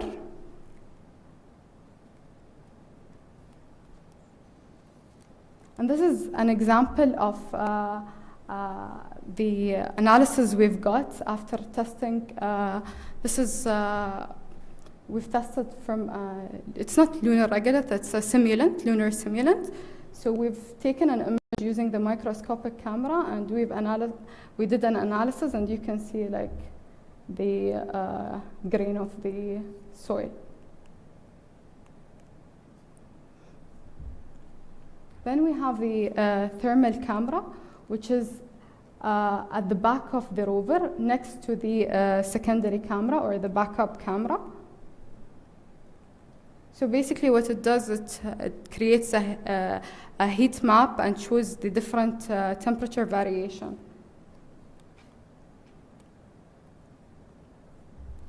And the last science experiment or instrument, I'd say, is the MAD experiment, where we've collaborated with different universities globally and locally to place different materials such as polymers, carbon fiber, as well as different metals that are coated with different coatings.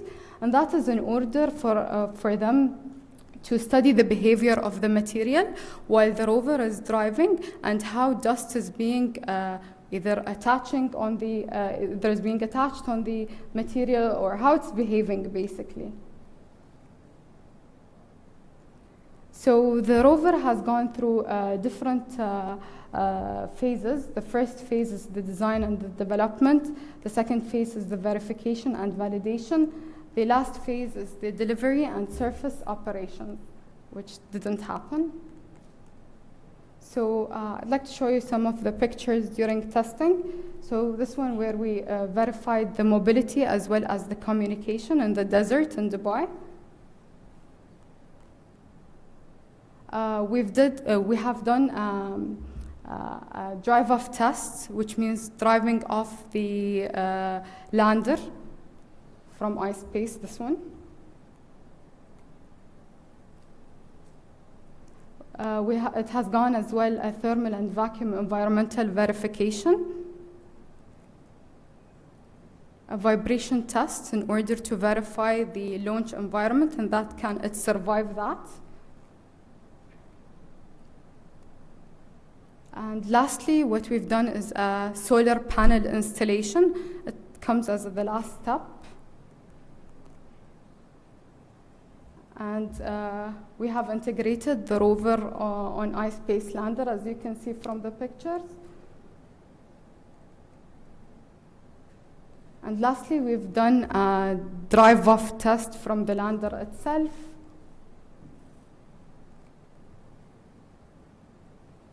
This was during launch in December, when the rocket launched from Florida.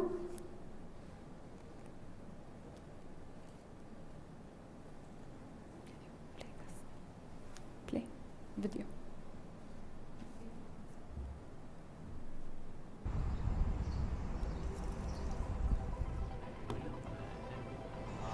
Do we expect to receive telemetries through hackathon? Oops, this is MBRC. Continuing its orbit, the lander was extended from altitude for approximately 100 kilometers. But they started it on time. We just know that landing will happen at 8:40. So, this first image, Kamada-san, we see something in the lower part of the video. Is this video that I would like to share with you? Wow! 20 meters, final approach. And our simulation might have lost its connection with the MCC. Now we lost the communication. Our engineers will continue to investigate the situation, and then we will update you the further information. كل يعرف تحدي المهمات الفضائية بشكل عام. في أشياء تحتاج نوعا ما صبر. مشكورين، اشتغلتوا بجد. مهمة 4 سنوات أو 5 سنوات اليوم، بغض النظر عن النتيجة. أنتم بالنسبة لنا الثروة، الواحد يكون فخور. أول مهمة موجودة على مستوى الوطن العربي والوطن الإسلامي. بعدنا نحن صراحة نقول يعني إنجاز.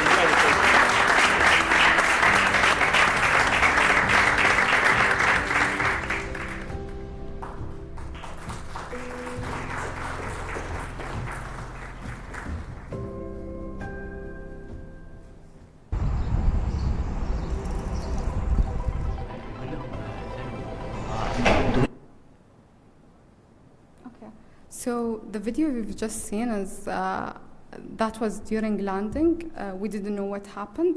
Afterwards, we've received images from iSpace showing the landing site before the crash landing and after the crash. You can see on the left side there is no impact. On the right side there is some impact that proves that we crashed on the moon. Currently, we are developing Rashid Rover 2. It's being under development. It's scheduled for 2028.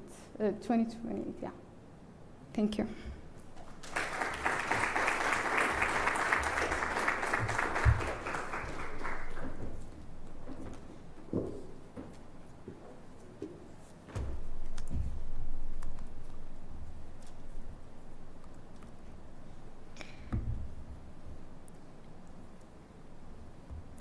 Thank you, Engineer Amna Khalifa Boussaoud, for this talk.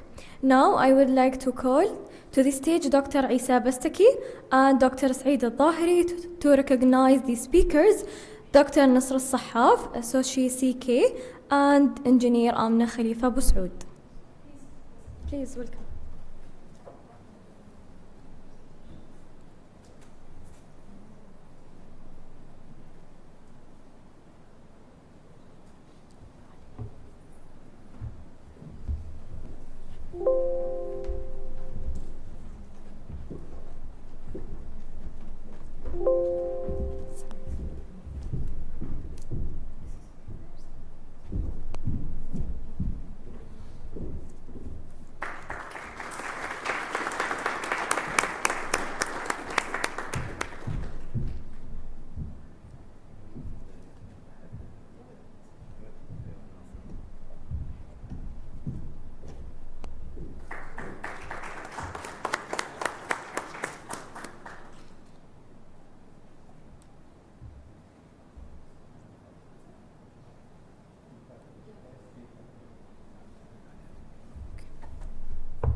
for.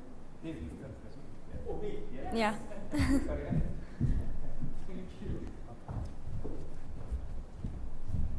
very much.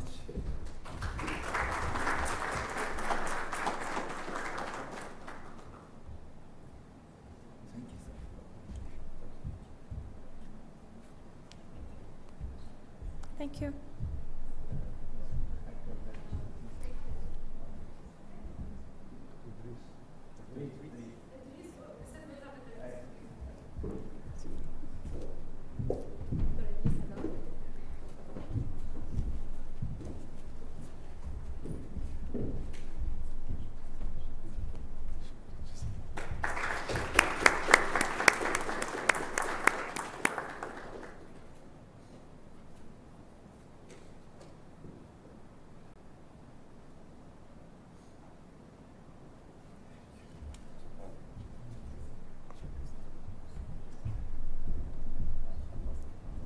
خلاص.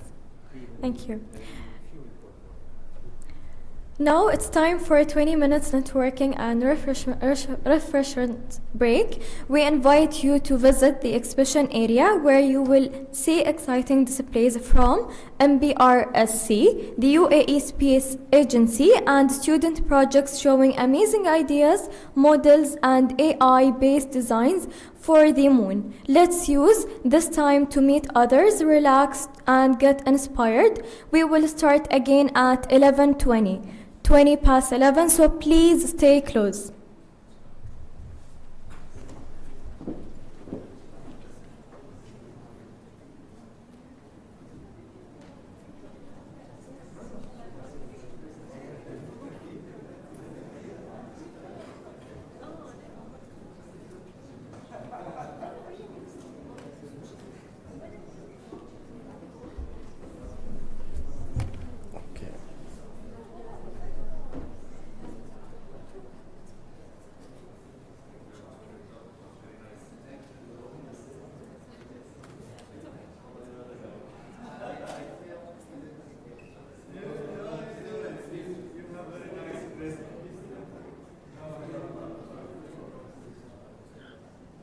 Hi, Sardar.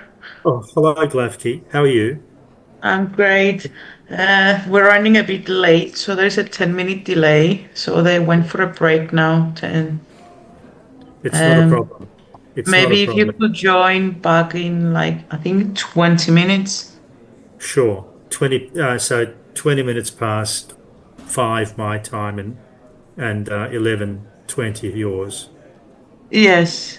Okay, no worries. All right, I'll see you then. See you. See you. Bye.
Good morning, good afternoon, good evening to everyone, and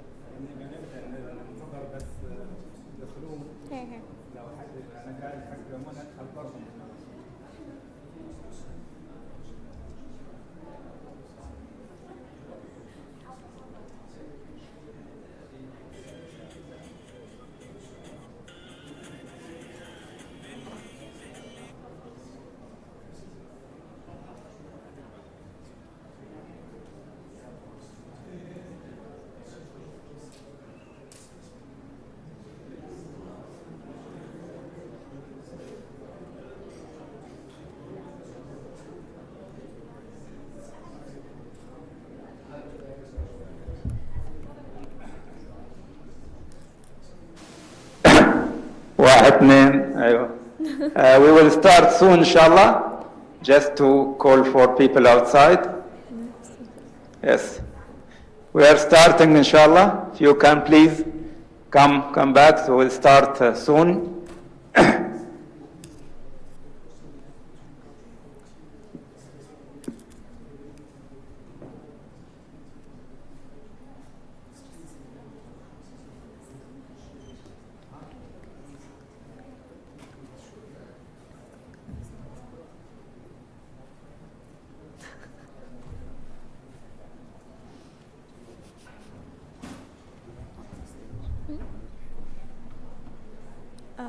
My goal to Gazapir Party, President Habillah.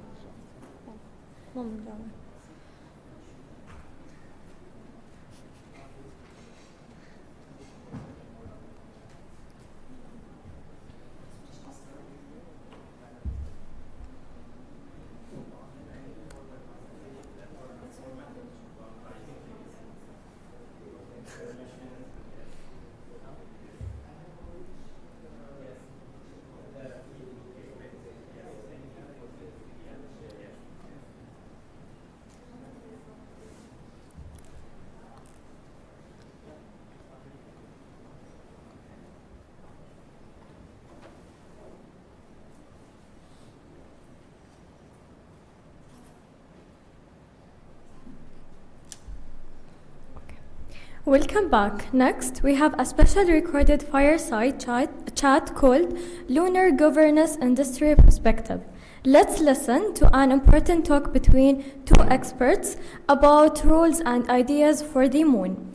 Mr. Mike Gold, Vice President at the Redwire Space, and Dr. Gazapir Paldi, President of the Moon Village Association.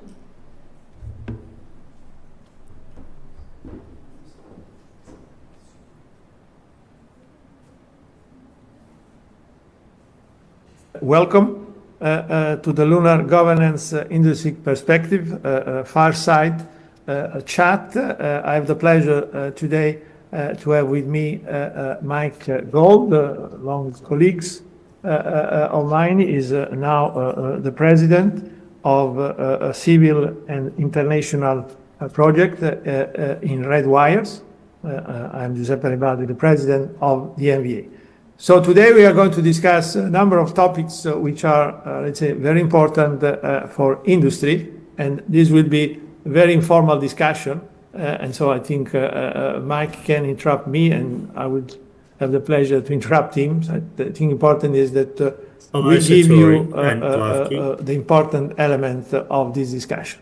So, Mike, again, thank you for being here with us. So I would like to start basically with the basic, if I like to say. So today is the International Moon Day. You know, it's a very important event of the United Nations. So let's start with the basic. What is the importance, the strategic and the economic importance of the lunar exploration and utilization for industry? Please. Thank you, Giuseppe. And let me say it's wonderful to be in Dubai, even if I'm just virtually in Dubai. That's already terrific. So thank you to the University of Dubai and our hosts and Moon Village Association for this opportunity. Relative to the strategic importance of the moon, we've all talked many times about helium-3. That talk has transitioned to actual companies that are beginning to look at helium-3 extraction. So we're seeing what was once an idea begin to transition to reality. And this could be extraordinary relative to the existing uses for medical procedures, for energy with helium-3. And obviously, if we're able to gather a sufficient amount of helium-3, what that could mean for clean energy, for the environment, moving forward could be very important. Again, we go to the moon not just for discoveries, not just for science, but to make life on Earth even better. And if helium-3 does indeed hold promise for energy, that could be very important. Then there's rare earth elements, which we are running out of on Earth, and moving much of this excavation and construction of the moon rather than doing it on Earth not only benefits us in terms of the amounts that we can gather, but in avoiding harm to the planet in the first place. So I think there is a number of just critical benefits that will only become more important in the future. Okay, right. So if I may, being a nuclear engineer, in the past, when people were telling me about the helium-3 as one of the major, let's say, topic of exploration of the moon, I was laughing my head off because basically, as we all know, the nuclear fusion reactor, they were in the feasibility study when I got my degree more than 50 years ago, and we are not very far. So hopefully, I learned that helium-3 is not basically only for future fuel of future let's say, fusion reactor, but is also for other applications. So maybe you should make clear, because as a nuclear engineer, as I said, fusion and helium-3 does not match. So maybe you can clarify that point, please. Giuseppe, you look far too young to have gotten that degree 50 years ago. Oh, well, that's what it is. Hard to believe. Yeah. Oh, one of the great aspects and interesting opportunities with helium-3 is there's an existing market for it, that this doesn't have to be something prospective or something new to develop, that there is strong demand at relatively high prices for helium-3, again, for medical devices, for scientific study, and there's limited amounts of helium-3 that we're gathering on Earth. So the fact that this does not immediately need to be utilized for fusion power, I think, is good, while keeping fusion open as an opportunity. Now, I did not get a PhD in nuclear physics. I am a recovering attorney, as you know, so certainly I'm not qualified to speak to the possibility of helium-3 for fusion, but I can pay attention to the market and to development of companies. And we have seen the number of companies dealing with helium-3, as I mentioned before, go from really no serious players to several players, some of which are attached to terrestrial extraction and resource companies, oil and gas companies. So that's great to see the interest. And I assume if serious companies, serious money, and existing oil and gas is interested, that someone with technical capability said this was a good idea. Absolutely. Okay, thank you. Now let's shift gear. We have been involved together many years ago in the Hague Space Resources Working Group. So the question is, how is basically the role of the NGO and the soft, so to speak, law, like the guidelines that we published for the Hague Space Resources, going to the Artemis, and then moving forward to the Global Expert Group on Sustainable Lunar Activity, the framework. Can you guide us? How did you see this evolution and some common elements, please? Absolutely. If we go back to the Hague International Space Resources Governance Working Group, name rolls off the tongue, the initial work that we did there, and if memory serves, it was myself and I think Guoyo from China who were co-chairing the safety zone panel about safety zone working group, Tiger Team 2, I think it was.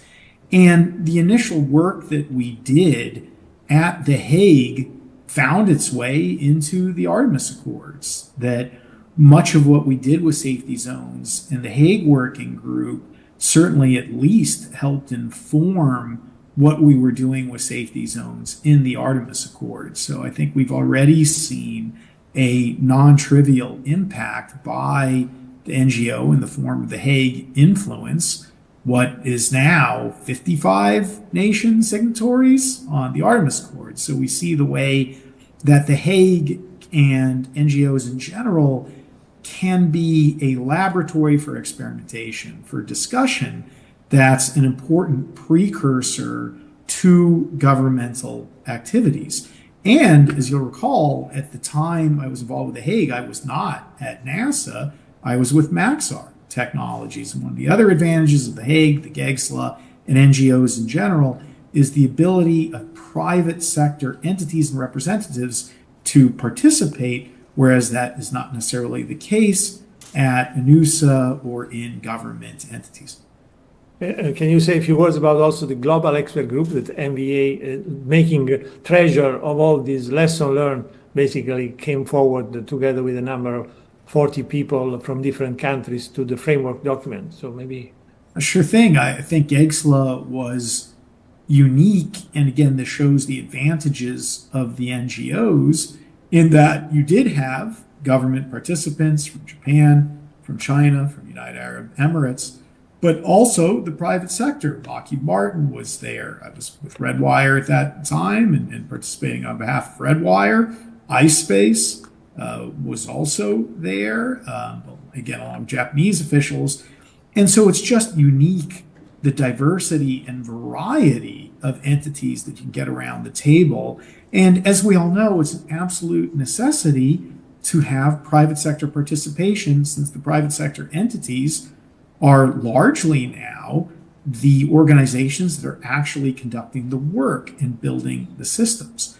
The challenge for that, as you and I have encountered, is that the private sector often doesn't have the time, the resources, and the ability to engage in these policy discussions in NGO groups like the government, where they actually have a Department of State, they have a space agency with international relations to be able to work with them. So I'm hoping that maybe a solution to that is, at least in the United States, groups like Commercial Spaceflight Federation are trade associations that represent all of us participating more in the NGOs to ensure that the private sector has a voice in the room, but it doesn't become burdensome relative to the private sector entities and officials relative to time and money. But that is the challenge and an existential issue that we face, that the private sector needs to be in the room, but they don't have the money or the time to be there. So it's a difficult balancing act.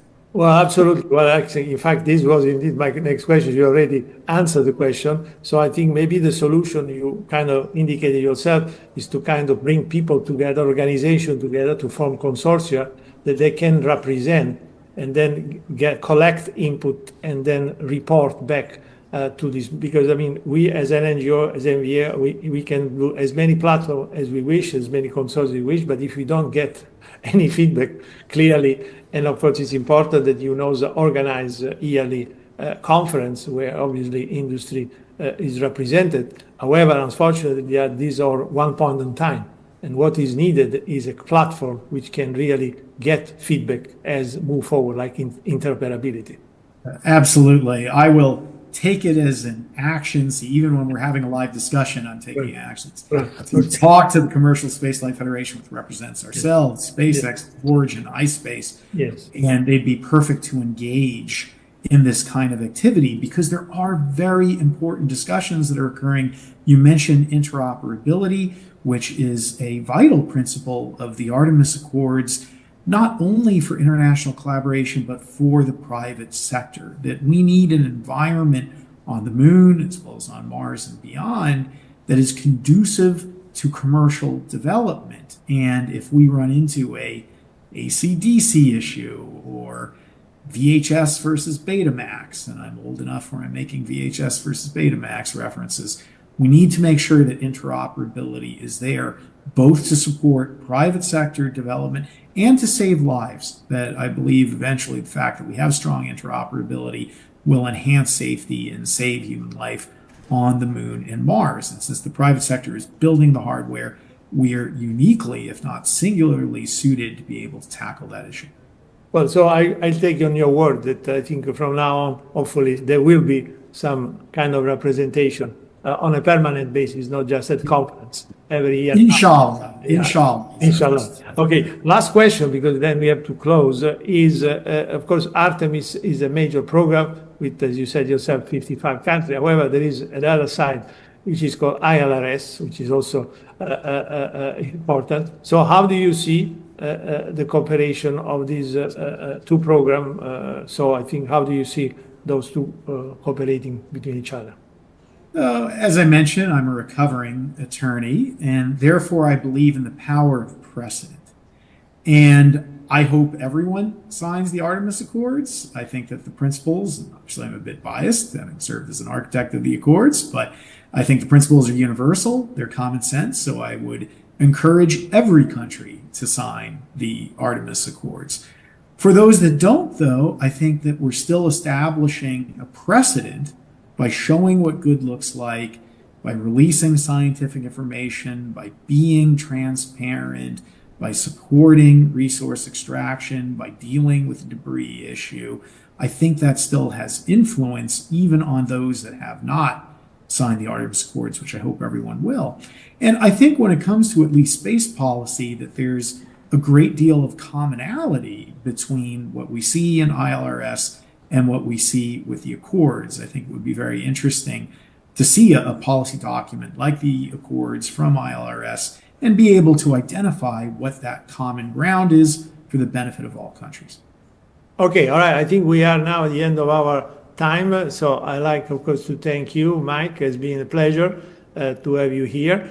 And I think I think there is going to be later on a panel about lunar governance. So I'm sure they will take into account those important discussions. Again, thank you so much, Mike, for having participated in this fireside chat. And I wish you all the best. And we're looking forward to a bigger industry participation in all the platform that we as an NGO, we are trying to set up. Thank you. Thank you. Thank you, Mike. Thank you.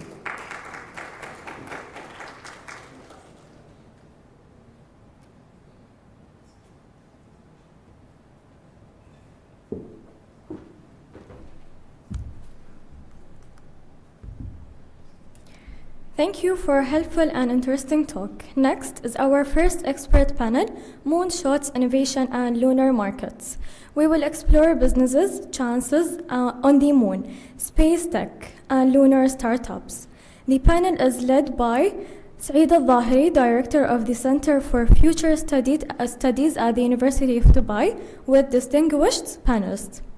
Marcel Lyand, Lockheed Martin, from Lockheed Martin, joining us online, Mr. Satoru Kuroso, Space Businesses Development Office, UCAJO, Electric and MVA, Ms. Fatima Al-Khatari, Director at Sharjah, Anorman Palateranium, and Mr. Sardar Paikan of Solar Space Technologies online. So let's welcome the panelists and explore the exciting ideas for the moon.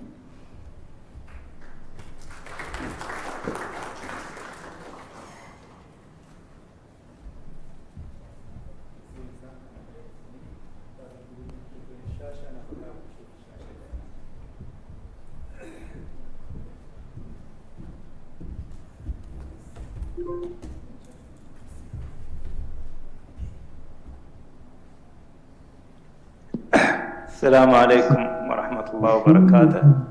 Good morning, everyone. Welcome to the International Moon Day 2025 at the University of Dubai.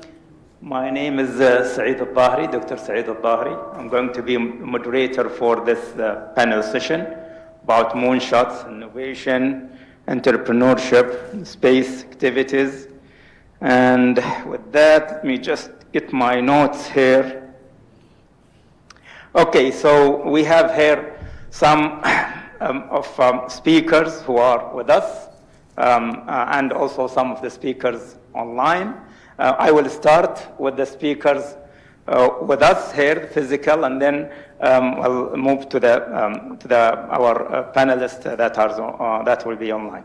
Okay, so we have here Ms. Fatima Al-Khatari. Fatima is the director of Sharjah Astronomical Planetarium Department. And we have with us is Mr. Satoru Korsu online from Yokogawa Electric and MVA. And we have also Mr. Serdar Bekan, Solar Space Technologies from Solar Space Technologies in Australia. So we have fairly good representations in this panel from local and from the international, as far as Japan and Australia and the UAE. So I would like, before we start and jump to the questions, to give each panelist around 3 minutes to introduce themselves. Maybe they have some slides to share, and then we'll move into the QA.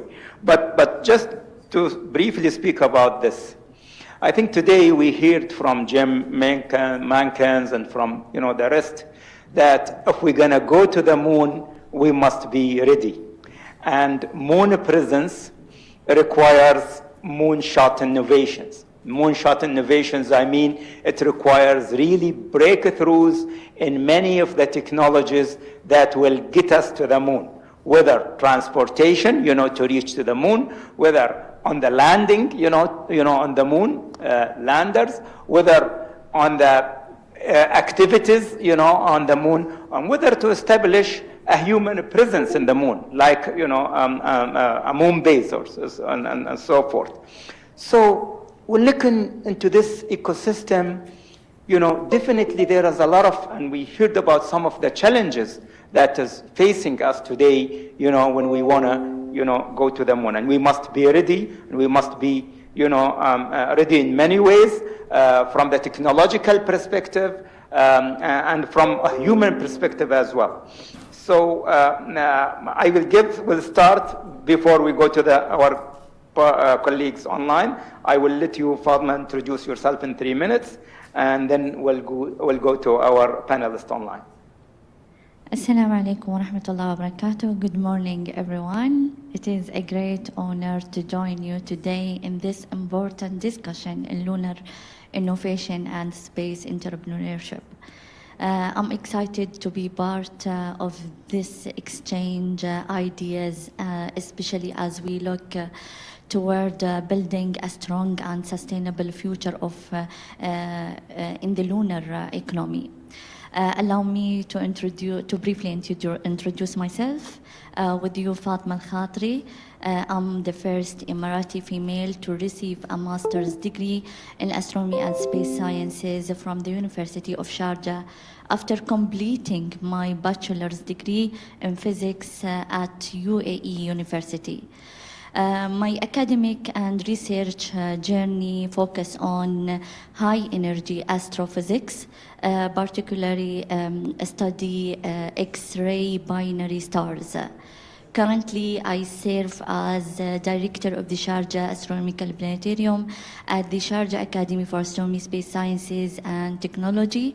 In addition to my work in education and public engagement, I'm a board member of Emirates Society, Emirates Astronomy Society, and part of Arab Planetarium Society, also part of the UAE's National Astronomy Education within IAU, the International Astronomical Union Network.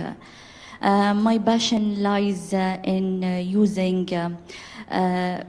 let's say, research, education, and public programs to supporting the national vision of space sciences in the UAE. I look forward to today's discussion and explore how we can together shape the next generation the next generation of Emirati future entrepreneurs. Great, great. Thank you, Fatma, for this introduction.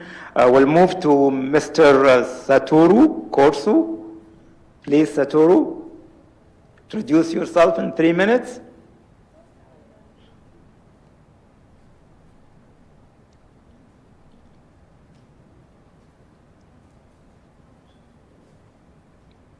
Can you hear us there, Satoru? Can you hear? Yes? Can you hear me? Yes, yes. Okay, Can you raise so, your voice a little bit? Yeah, okay. Thank you very much for the opportunity. And my name is Satoru Cross. I'm a board member of the Moon Village Association. And I'm also the founder of the space organization in the Yokogawa Electric Corporation. I also founded my own company called Cross Space and Sustainability to promote space-enabled technology to solve terrestrial challenges. And several the lunar-based the development organization I'm working on, like Euro2Moon in Europe, and also Frontier Business Consortium, which just organized IMD global event 2 days ago in Japan. So a little bit introduction about Yokogawa Electric. Yokogawa is the leading Japanese process automation company diverging into the space sector. Our core technology is measurement, control, and information. We have a variety of sensors and control systems. So utilizing these technologies, we are diverging into the moon, for example, and converting the sensors and the controller to the space for the moon use. In addition to the lunar businesses, we have working on with the partner like JAXA to develop the space applications. Like we have one payload in the ISS Kibo module for life science experiments. And we are working together with JAXA to develop Earth observation solution and the special the fiber sensing technology for the structure health monitoring and the semiconductor for space use. And in the UAE, we have more than 40 years experience and mainly serving for the oil and gas customers like ADNOC and Gasco. And we have two organizations, one locations in the UAE. One is Mustafa, Abu Dhabi, and here in Dubai. And we have more than 300 employees working for the Yokogawa in UAE. And this is my last slide. So as Saiki-san mentioned in his keynote speech, we have been working together we just started the industry working group to position the lunar industry as a high growth sector and also leverage lunar derived technologies to address Earth-based challenges. Thank you very much for your attention. Thank you, Satoru, for this introduction. I think you will stick to the 3 minutes time. Thanks for that. We move to Sardar Bekan. Sardar, the floor is yours to introduce yourself in 3 minutes. Thank you very much, and good evening from Melbourne, Australia. And it's lovely to be here. And thank you very much, in particular, to Dr. Nasser Al-Shafaf and Dr. Giuseppe Garibaldi for organising this very important conference on. Sardar, if I ask you to raise your voice a little bit so we can hear you. Yes. Okay. Is that better? Yep. Yep. I just would like to just thank and congratulate Dr. Nasser Al-Shafaf, who is the board chair of the International Moon Day Group, of which I'm an advisory board member, and to Giuseppe Garibaldi of the Moon Village Association, as well as in particular the University of Dubai and the UAE in organising this very important conference for the international community in celebrating International Moon Day. I'm the founder of Solar Space Technologies. I'm also the chair of the Space Power Committee for the International Astronautical Federation.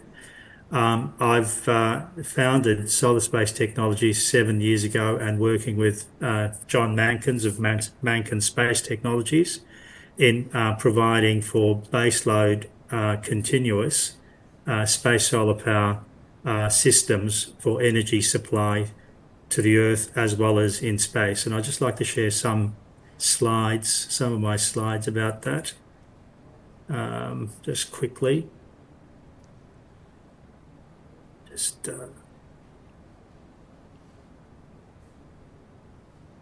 You can see that. That's good. This is SVS Alpha Mark IV, And this is a system that is invented by John, and we've been working on it for the systems for the last 7 years since SST has been founded in Australia, and we have international collaboration to bring baseload zero emissions, continuous dispatchable energy from the sun, which is always with us, to Earth, the moon, and space actions. How it works is that we capture the sun's photons and we convert that into electricity. Then we convert that into microwaves through the wireless. Do you control the presentation from your side or from his side? Sardar, can you put it in the presentation mode, please? I think just press on the presentation mode so the slides can come large. I just can't. Okay, right. That's the presentation mode. That's okay. Yes. It's good now. Okay, right. Okay. Look, you're looking at SBS Alpha Mark IV, which is the latest iteration of our design with John, and we've been working in Australia with Solar Space Technologies and Magnum Space Technologies together. Basically, it takes the power of the sun, which is going to be with us for the next 5 to 5.5 billion years as estimated, and we take with the heliostats, we convert through the PV to microwaves through the wireless power transfer system. And then we transfer that to ground stations, which basically pick up in a Gaussian curve systems, the microwaves, and then we convert that back into electricity, and we then power directly into the grid and for businesses and homes and everywhere else. And technically it can reach almost all parts of the planet. How it works is, as I've outlined, in terms of if you were to park an SBS Alpha Mark IV above Australia, then that blue circle that you see is where we can send energy to any receiver or antenna within that 10,000 kilometre diameter space. And we can do that on land or on the ocean or the seas. How does this translate to the moon? Well, it translates, and we'll have further discussion about this, is that I've designed for the human habitation for Mars and became with XARC, a small team at XARC, and we became NASA finalists. And whilst the moon is seen as the jumping off point for further missions, we need to detail and design systems, and to do all of that, we need continuous energy that is very much in abundance to be able to power the entire moon economy that people have been speaking about. So we'll look forward to the discussion. Thank you. Great, thank you, Sardar, for this introduction. Now, so let's start. I think my first question will be to, if you allow me, Fatima, I will ask first Satoru. Satoru, you are an entrepreneur. You formed your company and space, and we have many students here who probably want to become entrepreneurs and hopefully also specialize in space activities. So, and then speaking about innovations and looking into this, whole ecosystem, what critical innovations when it comes to technology, infrastructure, and logistics do you foresee are essential to enable regular and sustainable, lunar mission? That will open a new door or open doors for, commercial markets. Yeah, thank you very much for the question. So now we have been developing together with several partners some solution in space. But on the other hand, we recognize that this kind of a solution can be beneficial to solve terrestrial issues. For example, if we have a human habitat on the moon, you can imagine that there's no air, no water, and also the water is precious. So, and also we need to grow the food on the space. But there's no nature on the moon. So we need to create a kind of artificial ecosphere or biosphere. This kind of technology is very much beneficial to solve the energy issue and the water recycling issue and also the food production issue. So not only aiming to go to the space, but the position of space as a kind of extreme environment and also the unique environment which we cannot achieve on the ground. So we can create a kind of innovation without the limitation of any common sense on Earth. Okay, great. So, talking about human habitats, talking about different infrastructure that needs to be established, on the moon to allow sustainable lunar operations in the future. I'm asking, continuing further on the things that you mentioned about producing energy on the moon. How feasible, if we speak about this, solar power satellites that will generate and send, power to the moon. Where those satellites need to be placed, and whether those satellites probably better to be launched from the moon or from the earth. Can you tell us a bit more on the problem of energy, the problem of producing energy in the moon, and how you can support this with the solar power satellites? Yeah, Yes. until the March this year, about the 15 companies, now like about 10 companies are working together to create the hydrogen-based energy supply chain on the moon under the METI, Ministry of Economy and Trade and Industry in Japan.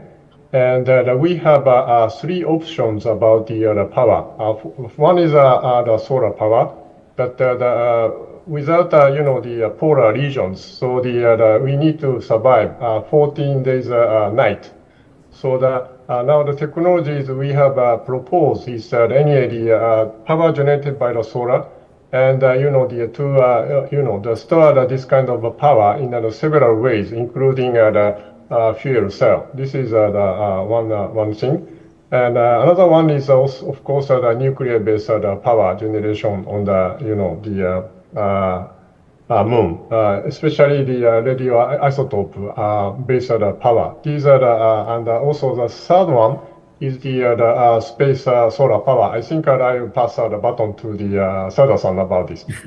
Yeah, I think. Thank you for answering the question, but my question is to Sardar. So please, Sardar, you can elaborate more on this.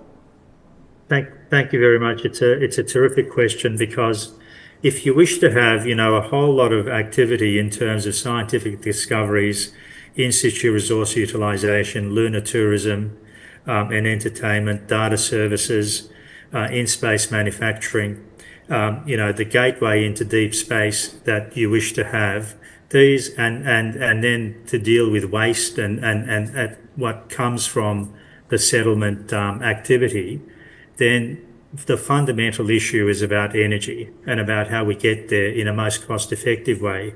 Satura is absolutely right that the radioisotope thermoelectric generators, which is based like usually plutonium-238, I mean, they're very good, but they're limited in the sense that, but they're also very expensive.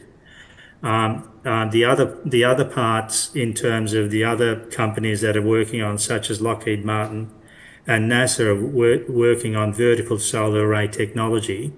And so they are, because the sun's angle at Shackleton, or the south pole of the moon, is at very low.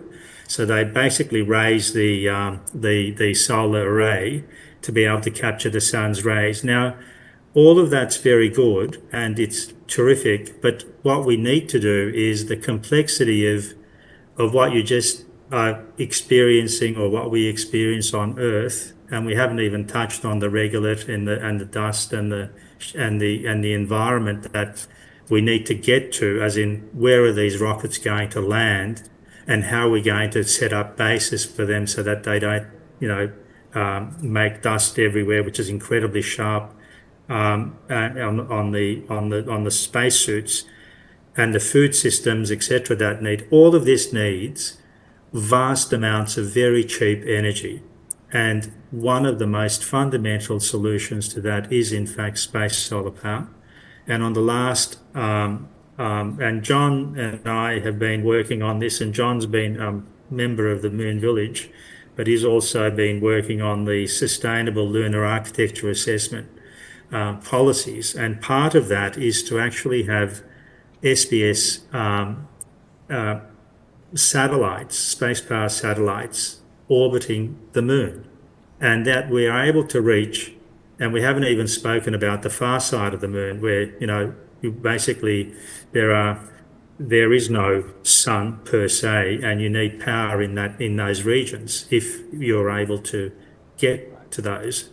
So the specific question, Dr. Al-Tahiri, is for the UAE, which has done great things over the years since the 1970s and more recently. And the question about what is it that's going to go and excite your students and the future is, it's all about energy. Everyone talks about doing these things, but if you don't have the energy systems, it becomes very difficult. Great. All right. So before we send the energy to the moon, we need to bring, for the solar power satellite to try this for the Earth, right? So if it works for the Earth, it's going to work for the moon, right? Yeah. Well, that's right. And I think that it will work for the Earth as well as the moon, as well as in space, and the asteroid belt that actually the UAE has a program to send a mission to the asteroid belt. And so I think we're collaborating with Japan at the moment as Solar Space Technologies in terms of the OSAMA program. We're knowledgeable about that. And so we believe that collaboration amongst the international community, amongst private sector and government entities, will enable a far more quick-paced solutions to these very, very significant problems for humanity's future. Great. We'll come back again to speak about this. Now, I want to ask Fatima, from your work with the Sharjah Planetarium project, how you see, how is this really motivating and encouraging the young generation in the UAE to be interested in space and to be interested in the moon as well? At the Sharjah Astronomical Planetarium, we inspire the UAE's youth through our unique planetarium shows, also hands-on workshops focused on a wide variety of topics in space sciences and technology. For example, a space and lunar exploration workshop, Mars robotic rover workshop. I believe these initiatives help students to build skills, also to explore real world projects and to envision their future in the space sector. So I believe by encouraging innovation early, we are helping to build the next generation of Emirati space entrepreneurs. What programs do you offer other, with the planetarium? Is it, like you mentioned, some of the workshops, for example, in space exploration and things. So is this throughout the year? Do you receive students from schools, from different Emirates, to come to the planetarium and explore, the activities that you provide? We received hundreds of students per year. And we delivered many workshops. Recently, workshops is focusing on Mars rover, as I mentioned. Also, we have workshops that focus on astronomy and space sciences. For example, we deliver a workshop about how we can detect the exoplanets. So how the scientists used the methods to detect the exoplanets, for example. We have several workshops, and beside the workshops, we have also a unique planetarium shows that focus on a wide variety of topics. For example, to explore the space and lunar exploration, and to explore the ISS as well. Great, great. So, all right. So I think I come back to you, Satoru. From your perspective, what specific areas, if you're gonna give probably advice to the UAE, in terms of lunar resource extraction or robotics, space habitats, or transportation, should the UAE prioritize to fully exploit the emerging lunar economy? Yeah, thank you for the question. So the UAE is very uniquely, established the special space law, which include the resource exploration. Just the third times after the United States and Luxembourg, and followed by Japan. So definitely this unique, because we need regular the registration before the people, when a business person started to think of the business plan. And now, at least among these four countries, we can really start even the trading the lunar resources. This is one of the things. And also you are very actively, explore most advanced, the group of the international exploration, like Aramal, the explorer to the Mars, and also Rashid. It was almost a success by iSpace to start, the exploring another moon. So definitely this kind of advanced technology collaborating with the other countries, like the Arama rover was launched by the JAXA Mitsubishi developed its rocket. So exploration and also this kind of specific focus on technology is a very good entry point for the people on a younger generation to start to think of the space business in UAE. Okay, great. So Sardar, going back again to the same subject of solar power satellite, how feasible, or when we'll see probably this is really happening? How long will it take, for example? Are we speaking about the next maybe 3-5 years that we'll see, harnessing, solar power by satellite to the Earth? How feasible and how soon that we might expect this to happen? Well, we have a program, over the next, from now to 8 years, to get a 1 gigawatt unit into geostationary orbit. I mean, that's subject to, dependent on the funding. You mentioned 8 years, right? Yes, correct. And sorry, yes, correct. And that's the program. And there are already programs in place, like Caltech has already in February of 2023 demonstrated power from the X-37B unit to Earth.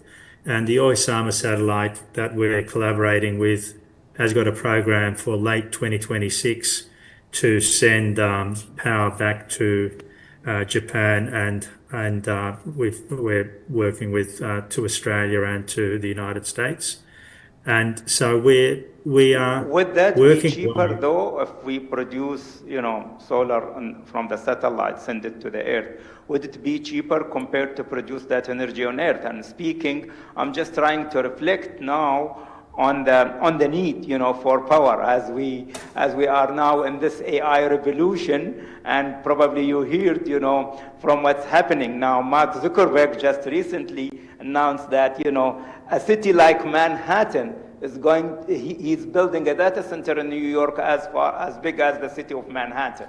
And there were big announcements here in the Gulf during Trump visit, to Saudi Arabia, UAE, and Qatar, building huge data centers, that will go maybe up to 5 gigawatts in the future.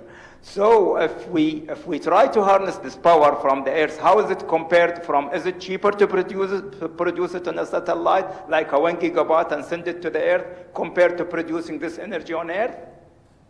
Yes, it is. I mean, the thing is that, once the manufacture, and when you ask about where is the future lay for the UAE and your students and the population, you've made, from my reading, extraordinary steps forward very quickly. And part of it is a manufacturing base to develop, because you have to build these satellites. But ultimately, it's with a view that they will be set up on the moon. For deep space exploration and other planetary exploration. And so I think that the power of the sun that's there, and the way that we can harness it in the levelized cost of electricity, assessments that have been made independently by economics consultants and organizations and other engineering, particularly in the United Kingdom, is that it is the most cheapest form of baseload continuous and dispatchable energy that you would need on the moon. So if we had these satellites orbiting the moon in particular orbits, then we could cover the moon.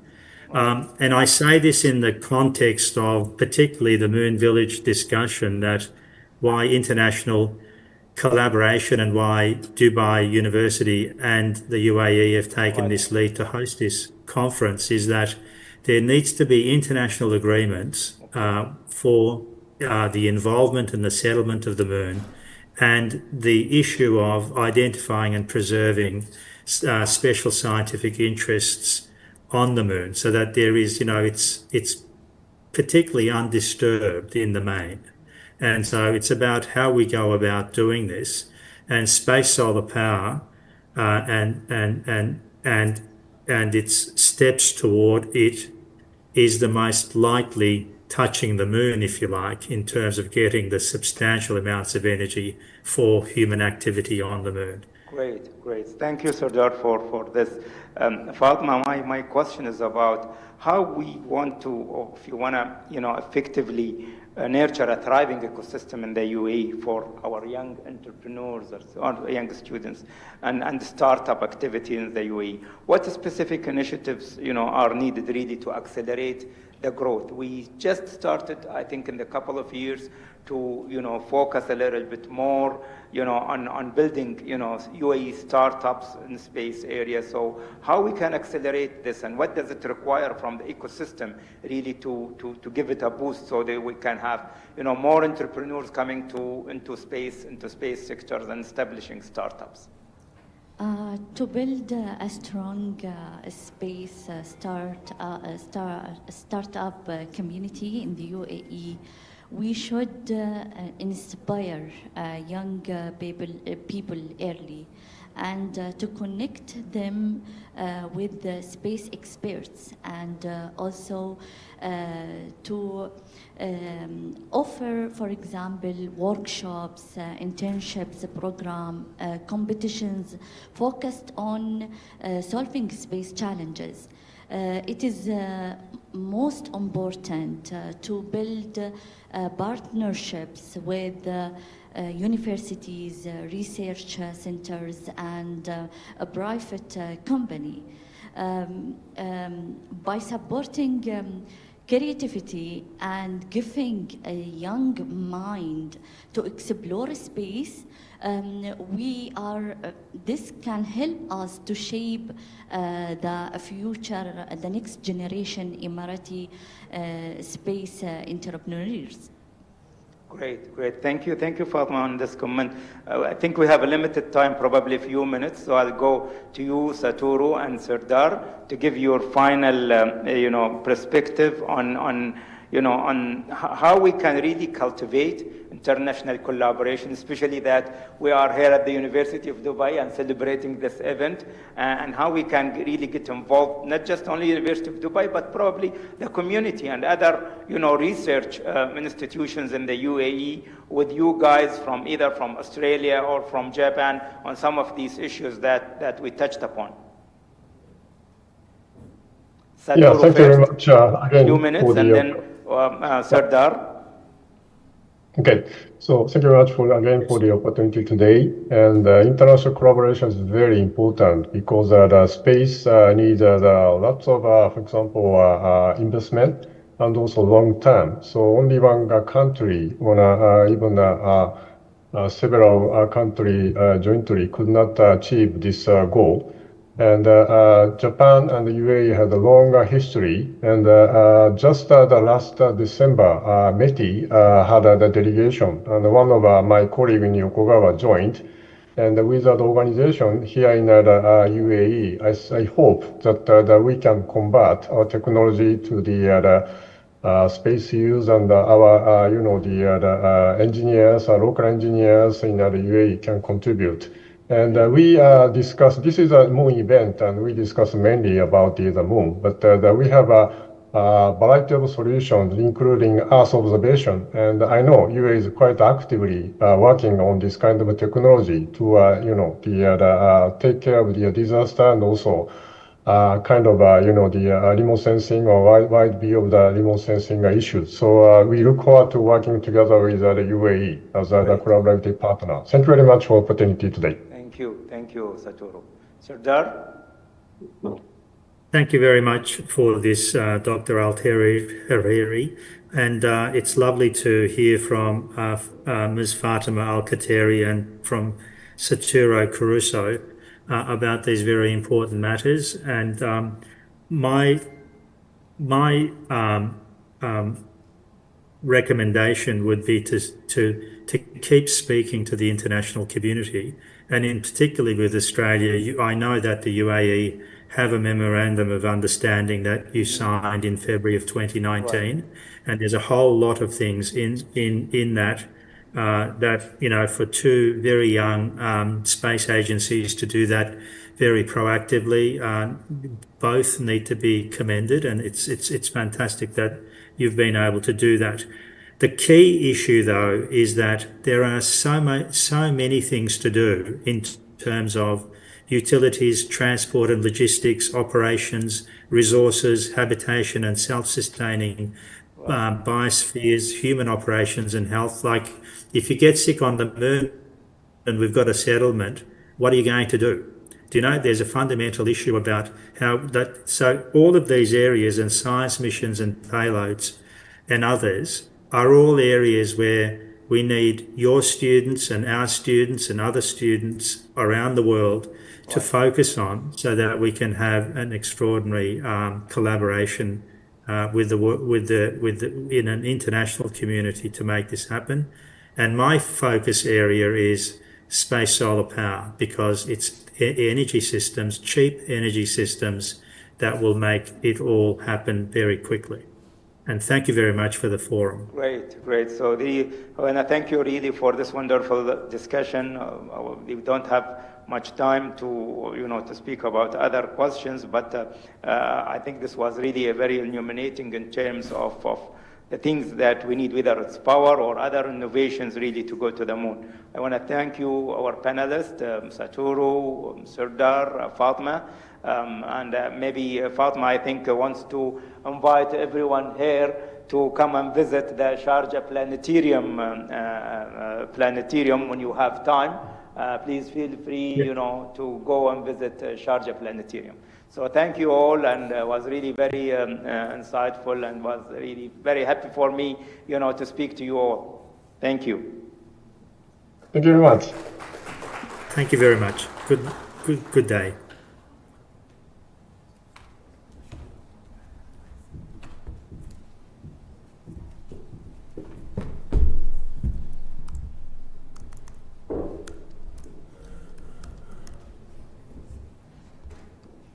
Many thanks for this outstanding panel. Next, I would like to call the NASA International Space Apps Challenges team to the stage to present their work.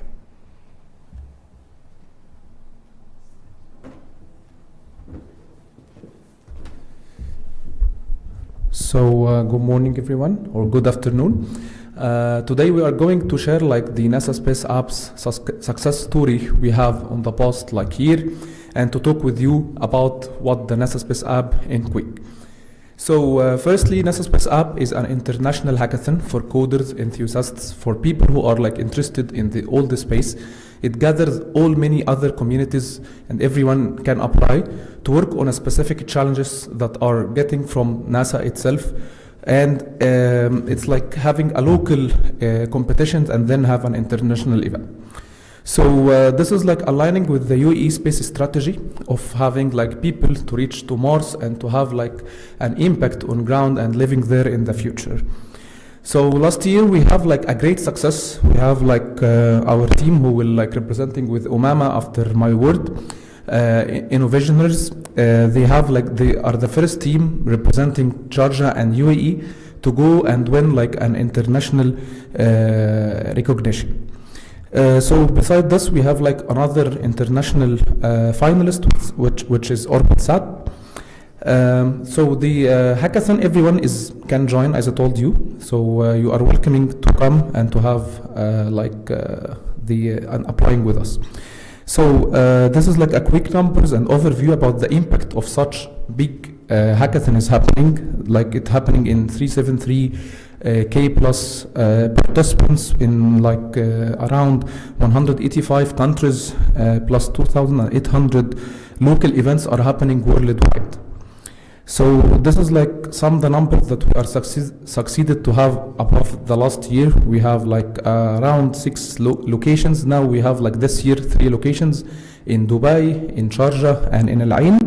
And this is the impact we had along the past years. We have more than 1,800 participants, about 390 teams participated in the challenge, and some other numbers. This is many of we have many partners, of course, from all the universities along the UAE. This is some glimpse of them. So this is the roadmap of NASA Space App Challenge.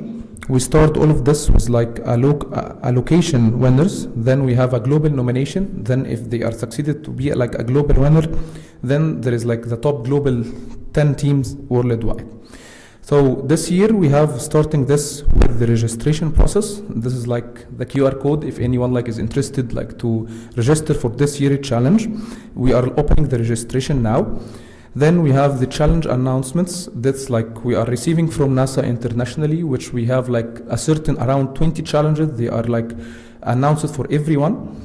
Then we starting the bootcamp stage, where we have working with the teams and supporting them along 12 hours of trainings, mentorship before the last phase, which is the hackathon.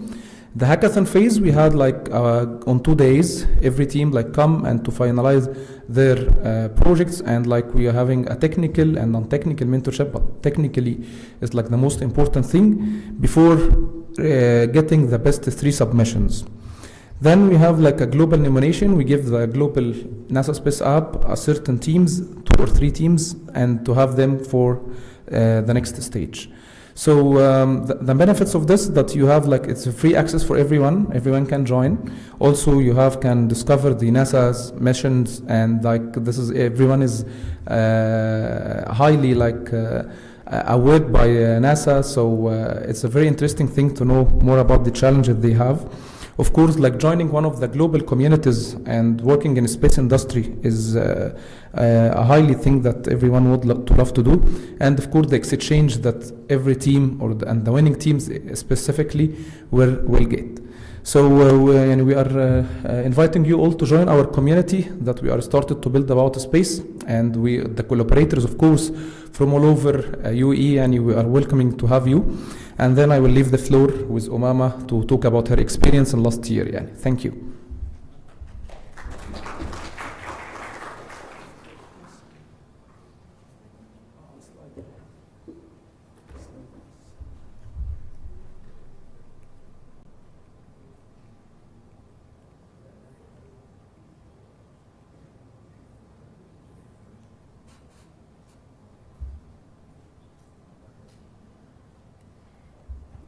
Assalamu alaikum and good morning everyone.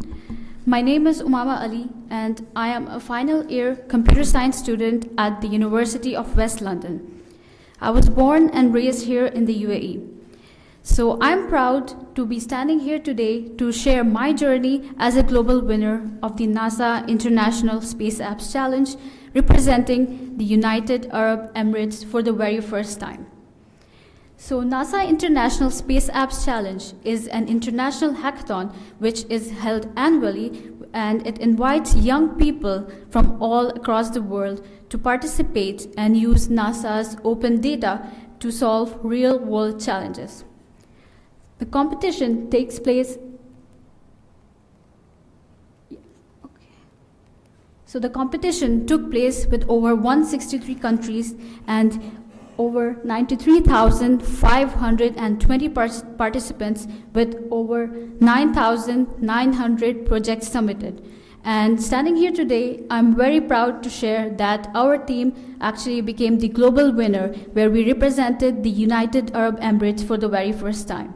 Out of all 163 countries and out of all the 9,900 projects submitted, ours stood out and we got the opportunity to represent the United Arab Emirates.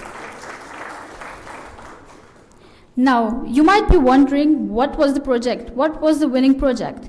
So the winning project is called Eco Metropolis, which is a sustainable city building simulation.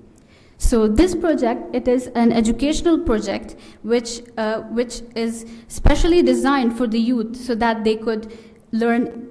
So it is especially designed for the youth at both the school and the university level so that they could learn about complex sustainability concepts in a fun, engaging way.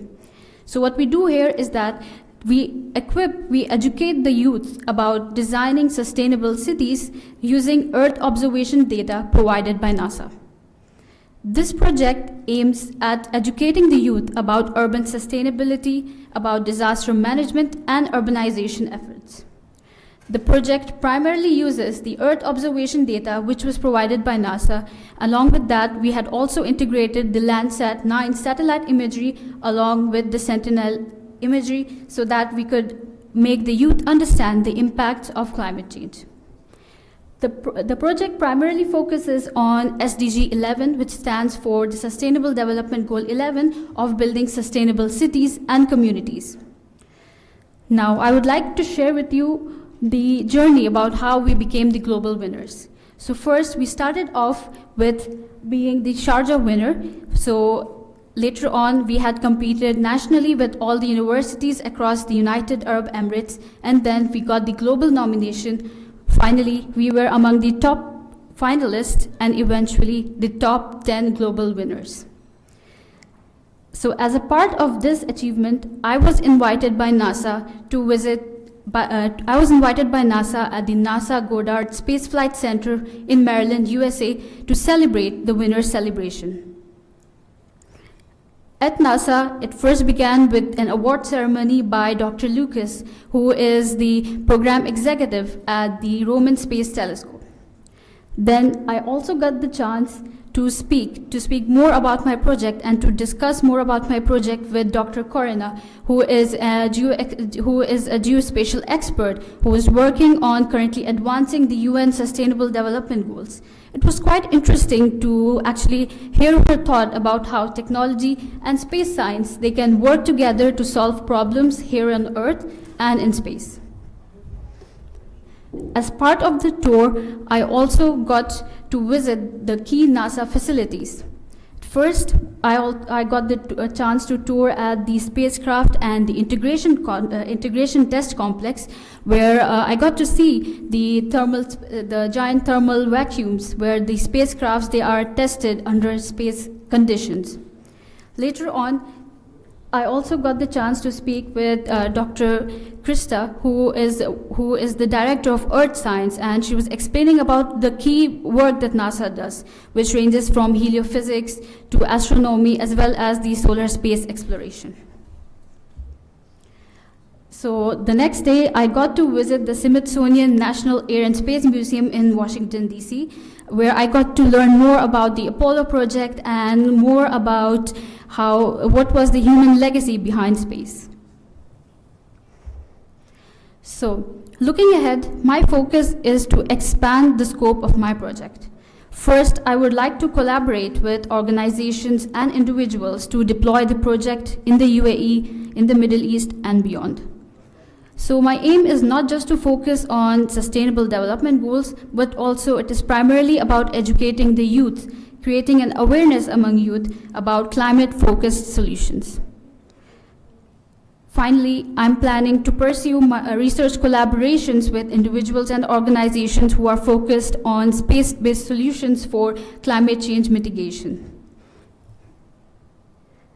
Lastly, I would like to thank the University of Dubai and the Global Innovation Company for organizing this global event and for giving me the valuable opportunity to represent the United Arab Emirates.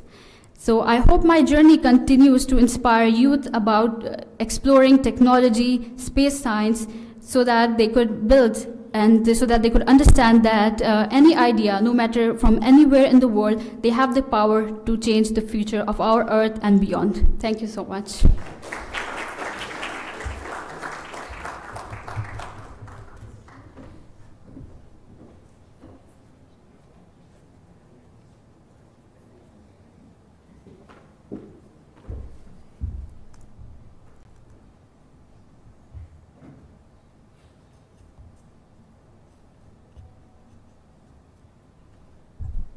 Please join community by scanning the QR code.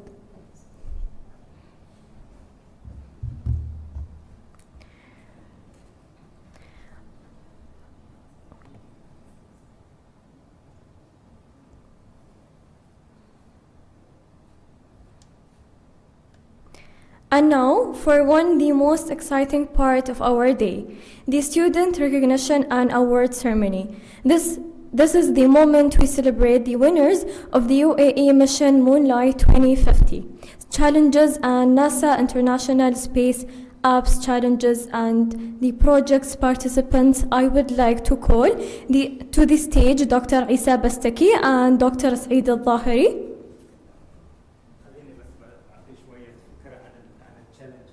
Okay. So, what we did is really very brief about preparing for this celebration of International Moon Day.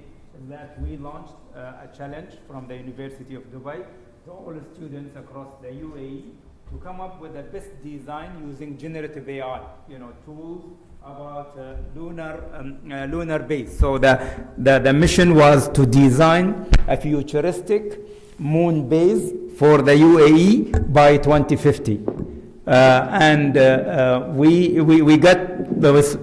We gave around 2 weeks for students to submit their designs, and we went through the designs through a evaluation committee to look into the plausibility.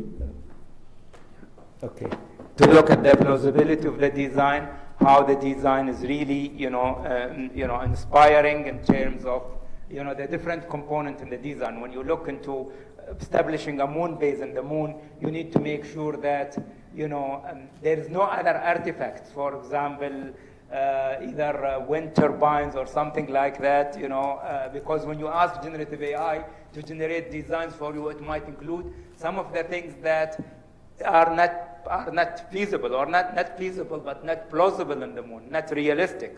So we went into that to make sure that the winner really reflect those criteria. And we're going to acknowledge the 3 winners. She will call on the names. So with that, I'll give you the chance to call the winners, and then Thank you. صحيح.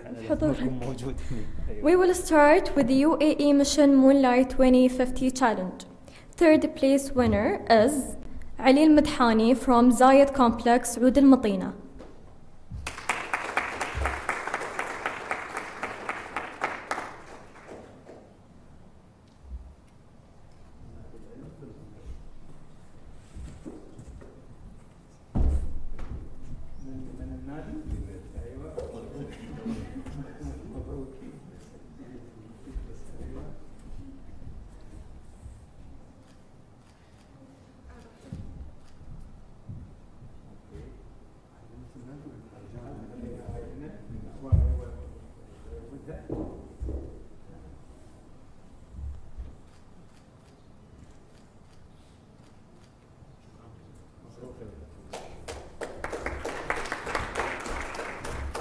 The second place goes to Antoni Ibrahim from Canadian University of Dubai, and Dr. Saleh Rashid Majid will be receiving it on his behalf.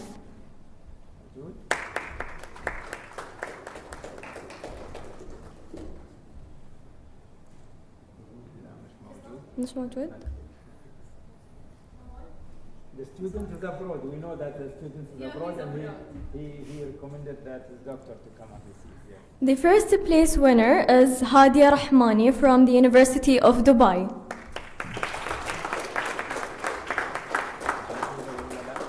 بعد مش موجودة.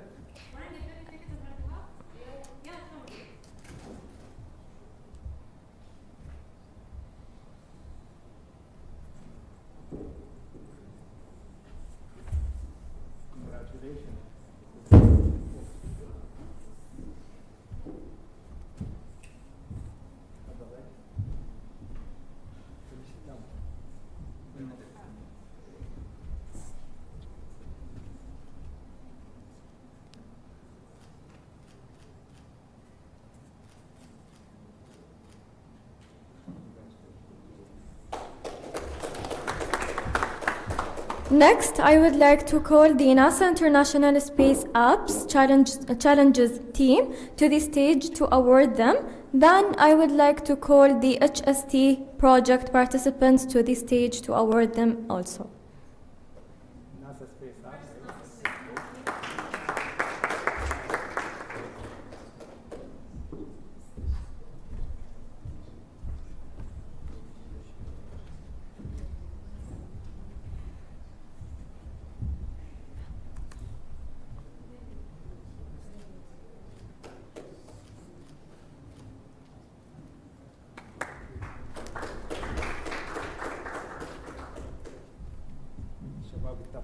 Yes, HCT.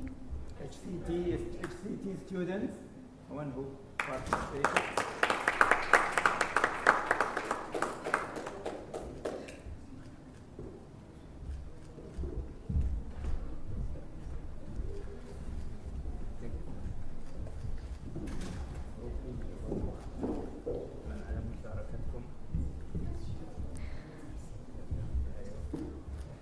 Let's give a big clap for our amazing participants.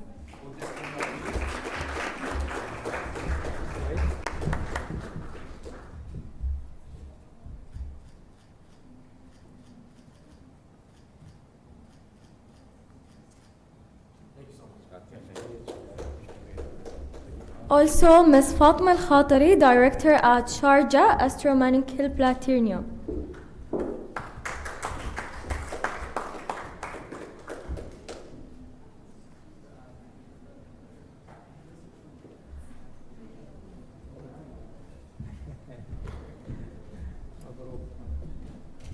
Thank you for your participation.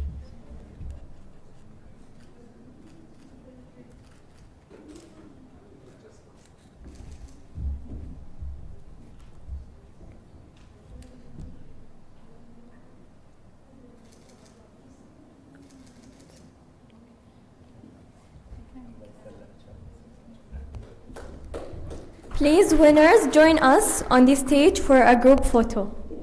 Okay. Group photo.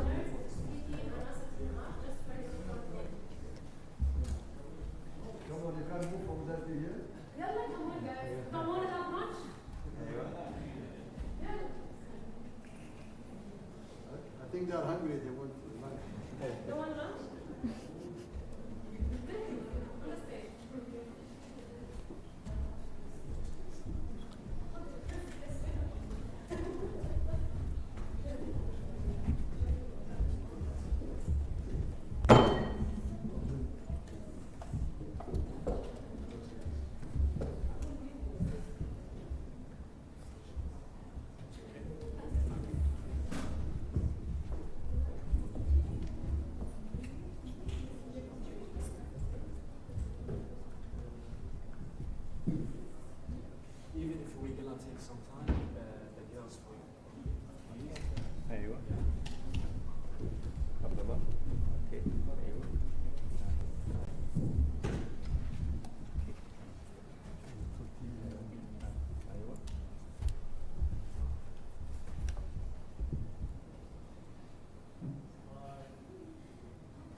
Okay, all of you here? Yes. And a minute, 1, 2, 3. Done. Thank you. Thank you.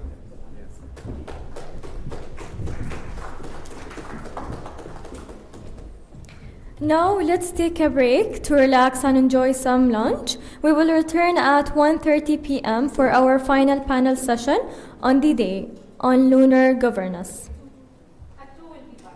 At 2.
كده فواكه عادي. بس دكتور الحين الساعة 2 الحين. عادي. Okay. Welcome back everyone. I hope you had a refreshing break. We now begin our second expert panel session titled Lunar Governance Challenges and Opportunities. As more missions and people get involved with the moon, it's more important than ever to have clear rules and guidance. Moderating this panel, Mr. Idris Al-Hadani, Deputy Director of the United Nations Office for Outer Space Affairs.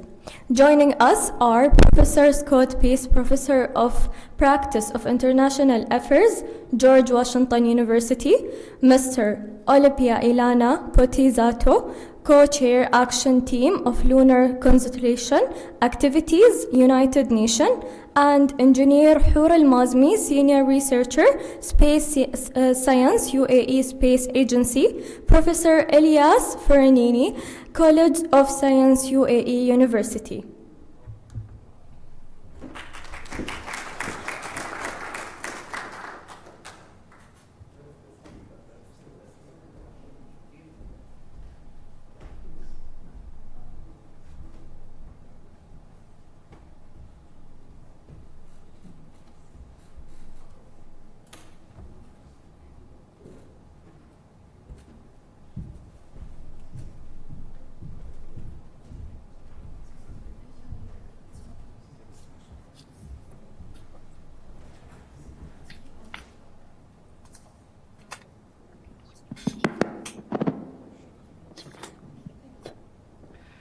Good afternoon, everyone. Welcome to this panel session 2 on lunar governance challenges and opportunities. As we have heard throughout today's event, the moon is becoming a center of unprecedented activities. As I said this morning in my speech, with over than 100 missions planned by 2030, pursued by a rapidly diversifying group of public and private sector. This new era brings enormous scientific, economic, and cultural promises. But it also raises profound governance questions. How do we ensure sustainability, prevent harmful interference, share benefits, and preserve the moon as a unique environment? This panel brings together distinguished experts representing governments, academia, international organizations, and NGOs to reflect on these questions and share perspectives on how lunar governance can evolve to meet these challenges. It's my pleasure to introduce our esteemed panelists. Dr. Scott Pace is Professor of Practice in International Affairs and Director of Space Policy Institute at Georgetown University. He served as Executive Secretary of the U.S. National Space Council and has extensive experience shaping space policy at the intersection of civil, commercial, and national security domains. Second panelist is Mrs. Olympia Elena Potizato, is co-chair of the UN Corpus Action Team on Lunar Activities Consultation ATLAC, and she is also chair of the Corpus Scientific and Technical Subcommittee.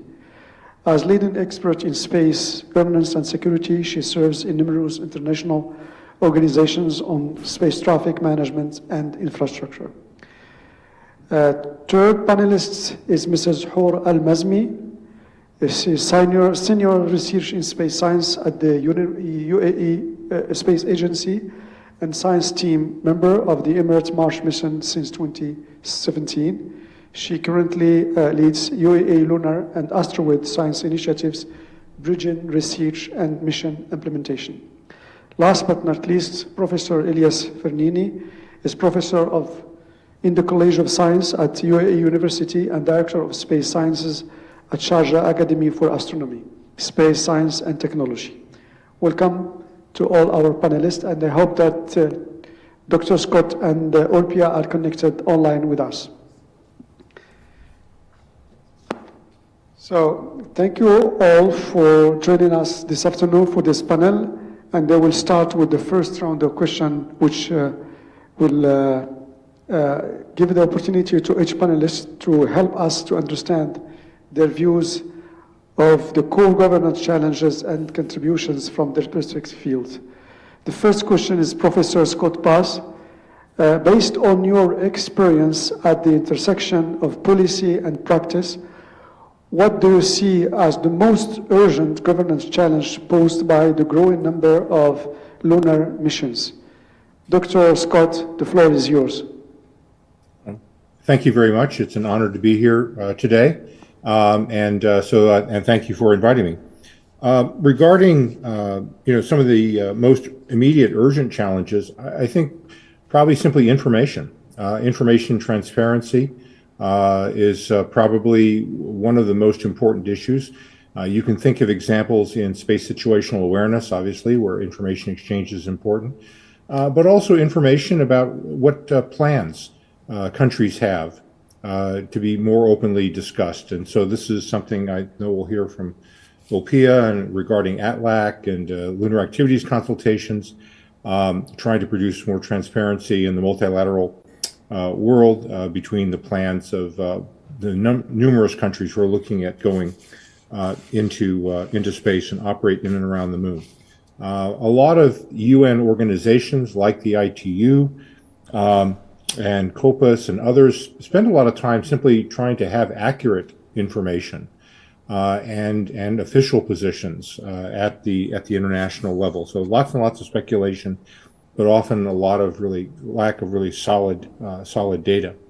I think that the next biggest challenge after transparency of information is how to involve more people from civil society and industry and academia in these kinds of discussions. That is, we've been used to thinking of space as a multilateral organization, discussions between states. This is something that's certainly started with the Cold War competition between the US and the Soviet Union. But today we have a much more democratized and much more globalized environment, and where a multi-stakeholder approach, not just multilateral approach, is increasingly important. And I think what you're seeing right now in the UN system, particularly within COPUS, is working on this transition, and it is a transition, to a more multi-stakeholder environment from traditional multilateral environment. Some space activities, such as those related to security, discussed by the Conference on Disarmament, can and should need to remain multilateral. We don't want non-state actors necessarily involved in international security debates. On the other hand, the ITU is very comfortable with multi-stakeholder approaches and has industry and academia, other intergovernmental organizations involved. So between those two points on the spectrum, COPUS is in the middle, and the current challenge is the transition to being more inclusive of a wider range of groups and interests that are going to be operating on the moon. So inclusivity and transparency of information, I think, are our two immediate tasks. Over. Thank you, Dr. Scott, for sharing your views effectively. Transparency, sharing information is important. And as it was stressed by different speakers this morning during the opening ceremony, inclusivity is also important. Let me now move to Olpia Elena Butazutu as ATLAC co-chair. Could you elaborate on the progress and priorities of ATLAC in addressing the governance challenges we face in lunar activities? Good morning, good afternoon, everyone. Thank you for having me here. I thank Moon Village Association for the invitation, and it's an honor to be part of this this panel. With regards to the ATLAC mandate, we have to have focused expert-level exchanges to develop recommendations aimed at improving consultations related to lunar activities, considering different options, including, for instance, whether to recommend the establishment of an international mechanism. So the ATLAC has been formally established last year by the Committee on the Peaceful Uses of Outer Space in June 2024, and this year in July 2025 we have been endorsed by the committee for our work plan and priority list of actions. And I would like to tell you a little bit that we have been established this work plan and we started working on the elaboration of draft recommendations, which are to be presented to the committee next June, as I said. And we hope that by 2027, we have the finalization of this recommendations on consultations related to lunar activities for the consideration and endorsement by the committee. With regard to the action team priority topics, we will focus on considering modalities for potential international consultation mechanisms with a view to facilitating the exchange of information on lunar exploration activities, including actors, programs, methods and tools envisioned for all phases of lunar missions. Within that frame, the action team could recommend the establishment, as I said, of international mechanisms that include, but is not limited to, information sharing on lunar exploration missions with a view to fostering international cooperation, as well as capacity building and avoiding harmful interference in the interest of peaceful, safe, and sustainable lunar activities for the benefit of all humankind. I would also like to mention that, to build on the discussion that Professor Pace has started, we also, within the action team, we also would like to build up some sort of formal invitation for organizations with permanent observer status within the committee to conduct the work related with the mandate of the action team. And we would also thinking that in the future somehow we would incorporate all these various voices, industry, academia, civil society, recognized technical policy, legal experts, and for sure Moon Village Association as the focal point for the Moon activities currently. Thank you. Thank you, Ilana, for this review on the work of the ATLAC, and I would like to stress that ATLAC work and the expected mechanisms that could be resulting from the work of ATLAC as a direct answer to the two big challenges that were raised by Professor Scott at the beginning, which is transparency of information and inclusivity. By creating this mechanism, as you said, for information sharing, but also for other means, and also by opening the door to a large spectrum of stakeholders to contribute to the discussion of ATLAC and activities at ATLAC, it's also an approach that will open, as I said, the door and be more inclusive to all kind of actors. The third question is to Mrs. Hour Al-Mazmi. From a national space agency perspective, how is the UAE Space Agency contributing to international discussions on lunar governance while advancing its own national ambitions and programs? So the UAE is committed to being part of these global conversations and making sure that they have influence on future lunar governance conversations. They've done that and demonstrated that by being an early adopter of the Artemis Accords back in 2020, before they had major infrastructure in the moon or on the moon, and starting to work on lunar technologies. And then they later on started the lunar rover missions. So they had the first lunar rover mission and the second that is currently in development. So they demonstrated that they can be part of international conversations before they have major lunar infrastructure. And they're also contributing to the global advances to explore the moon and lunar science through the Lunar Gateway and being part of the Lunar Gateway project. And the UAE is also committed as a nation to advance itself by developing its capabilities locally through ambitious missions like the Emirates Mars mission and the Emirates mission to the asteroid belt, while also being part of these global conversations and acting as a global platform for these conversations through the Abu Dhabi space debate and hosting different countries to come in and have these conversations about advancing ourselves globally and getting to the moon at a common ground.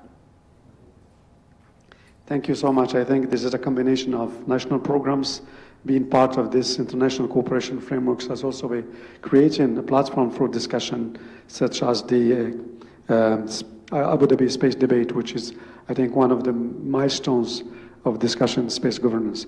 Let me move to Elias, Dr. Elias Fernini, and from an academic perspective, how should scientific priorities and the preservation of the lunar environment factors into governance framework?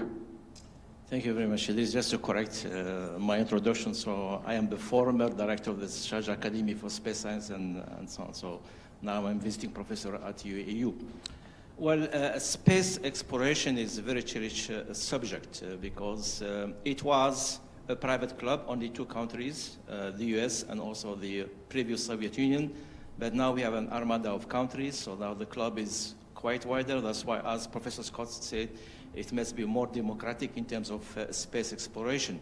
But it is also misleading. From my point of view as an academic, so space exploration for me is to try to understand the universe, so the creation of the universe, the creation of the solar system, and so on. So whenever we talk about the moon, moon exploration, what do we mean by that? We go there to build a lunar base, because if we do that, we may pollute it. I remember that 4 decades ago, when I was preparing for my PhD in the US, my first subject was to study how can we create an artificial atmosphere on the moon, because if we go there with the base, we're going to do what? We're going to land rockets. That rockets are going to expel some gases, some dust, and so on. And as you know, from the Apollo missions, when the first landing happened, so they created all the atmosphere of the moon doubled in about 2 weeks.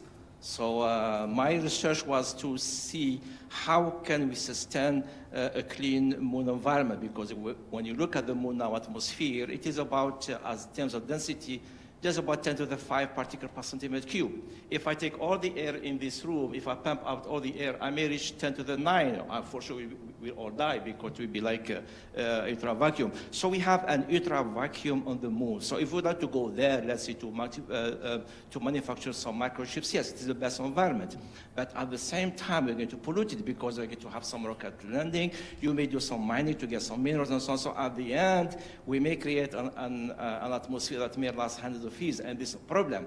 From my space science background, if I go there to the moon, let's see, I would like to build a radio telescope. I would do it on the far side.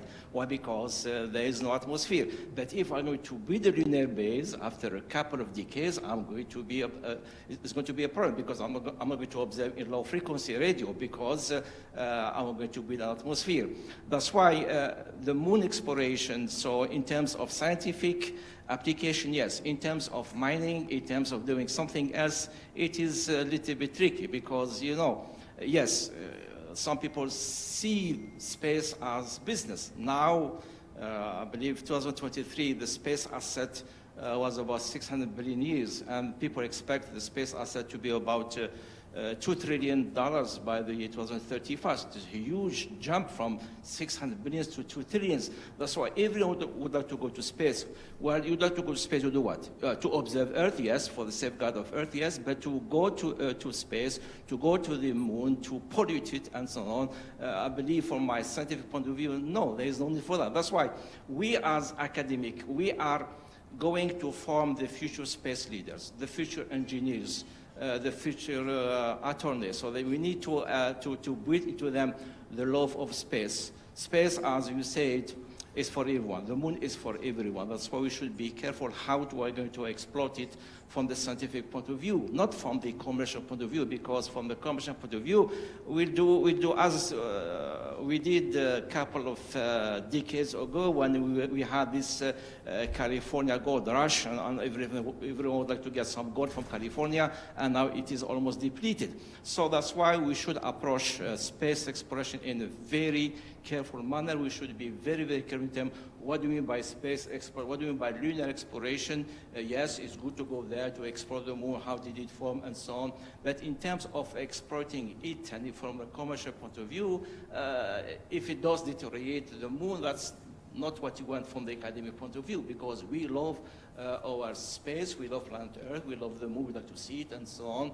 but we don't like to go there to pollute it. That's why we have to be very careful in terms of our space policies. Our space must take care of the environment, either the Earth environment or the lunar environment or the space environment as a whole, because I heard this space situation awareness program. So yes, everyone would like to safeguard the space. We have been sending rockets since 1957. We have plenty of space debris around. We have thousands of small rocks around.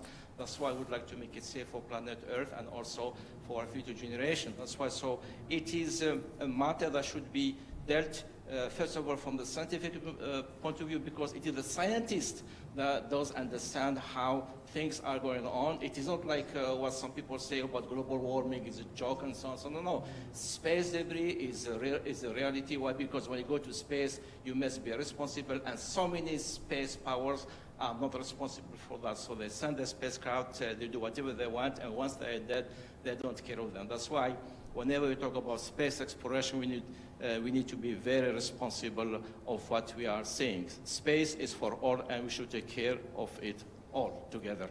Thank you. Thank you, Professor Elias Fernini, for raising this issue. I think this is one of the biggest challenges that the international community is facing in terms of space sustainability and space safety. In fact, the space is offering a lot of opportunities in terms of development, new resources, and new trends for the humanity, but also it's raising a lot of challenges, and the role of scientific community is to point these challenges and explain the impact of the challenges, so the space governance should be conducted, or space exploration should be conducted, taking into consideration the impacts, negative impact that could help in governance space. Thank you, all four of you, for these excellent insights, and let us now move to the second round of questions, which will take us to deeper into mechanisms for cooperation and alignment between national and international approaches. And let me ask Professor Scott Pass, how do you assess the current alignment or maybe misalignment between national initiatives and international legal principles, such as those in the Outer Space Treaty or the Moon Treaty? Thank you very much.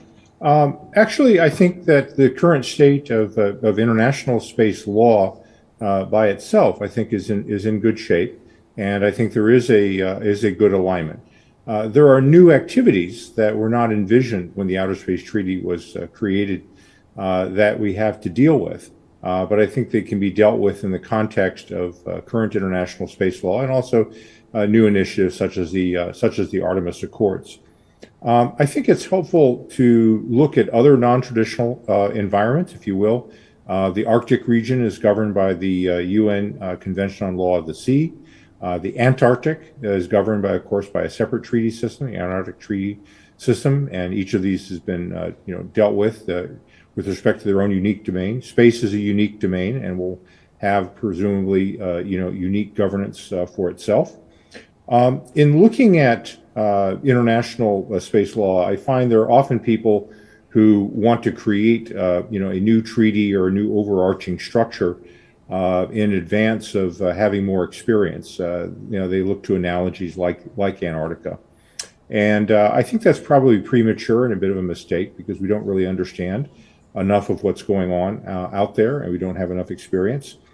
So I think an approach for governance going forward as a multi-stakeholder manner is that the UN systems and the multilateral community should look to owners, operators, people who actually are working in space to draw from non-governmental organizations, as was mentioned, whether it's For All Moonkind, the Moon Village Association, the Open Lunar Foundation, Committee on Space Research.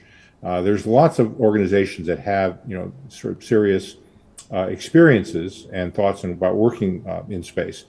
And we basically import intellectual capital into the multilateral system and have those discussions within the scientific and technical subcommittee, within the ITU, within other organizations to have a greater understanding across all the states that have equities here. And then if we can come up with non-binding guidelines and practices, as we've done for mitigation of orbital debris, and as we're working toward on space resources and other matters, those things can then go back out to the nation states to be installed into national law and regulation. I don't see prospects for a international governance authority with legal standing for enforcement as being terribly practical. I think sovereignty will remain with the nation states and with UN member states. But I think we should engage with the multilateral community in a bottoms-up approach with people who are actually going to be operating in space and take advantage of that. But then put regulations into national law and regulation where they can be enforced. And so in doing so, we will be balancing really two objectives. One is compatibility, which means no harmful interference, avoid doing harm. We all want to be compatible in working together because everybody is going to be out there. Space is the province of all mankind, as we know. And at the same time, we want to open up opportunities for interoperability if we can. This is not always going to be the case. Every country is going to have its own needs and priorities.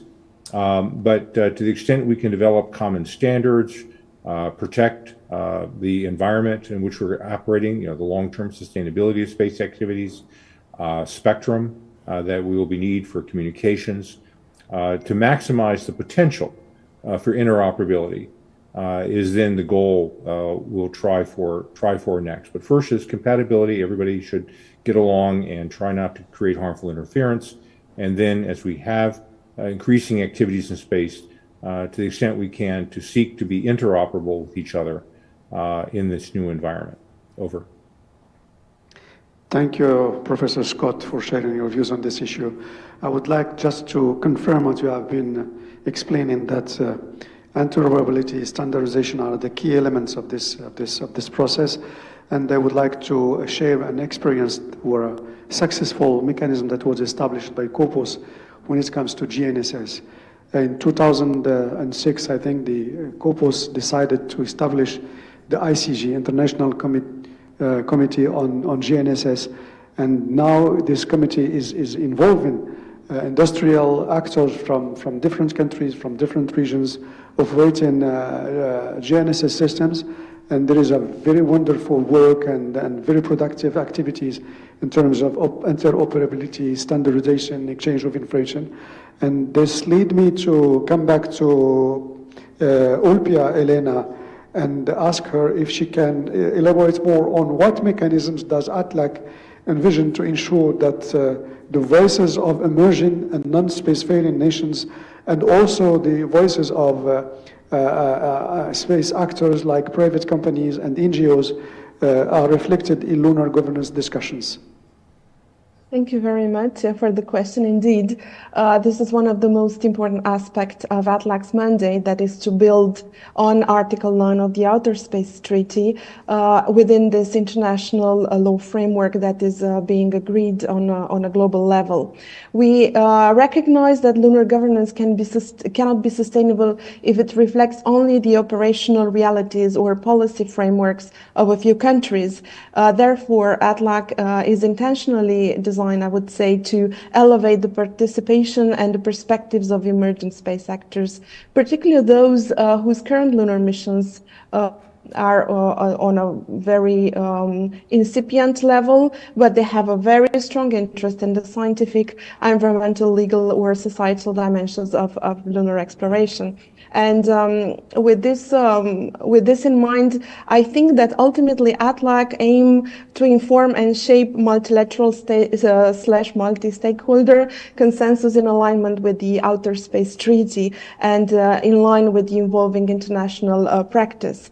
And one thing I wanted to mention, building on Professor Pei's comment and on your comment earlier this morning when you opened the event, precisely because ATLAC functions under the UN COPUOS, that is a member state-led process. We also understand that these member states need to be fed with information, with relevant information, in order to be able to take decisions, right, on the international level. And this is one way in which we understand different needs, we understand different languages, we understand and map the activities of various communities, and we together try somehow to we're building a common understanding and perhaps organizing ourselves as a platform to discuss issues, operations, lesson learned, and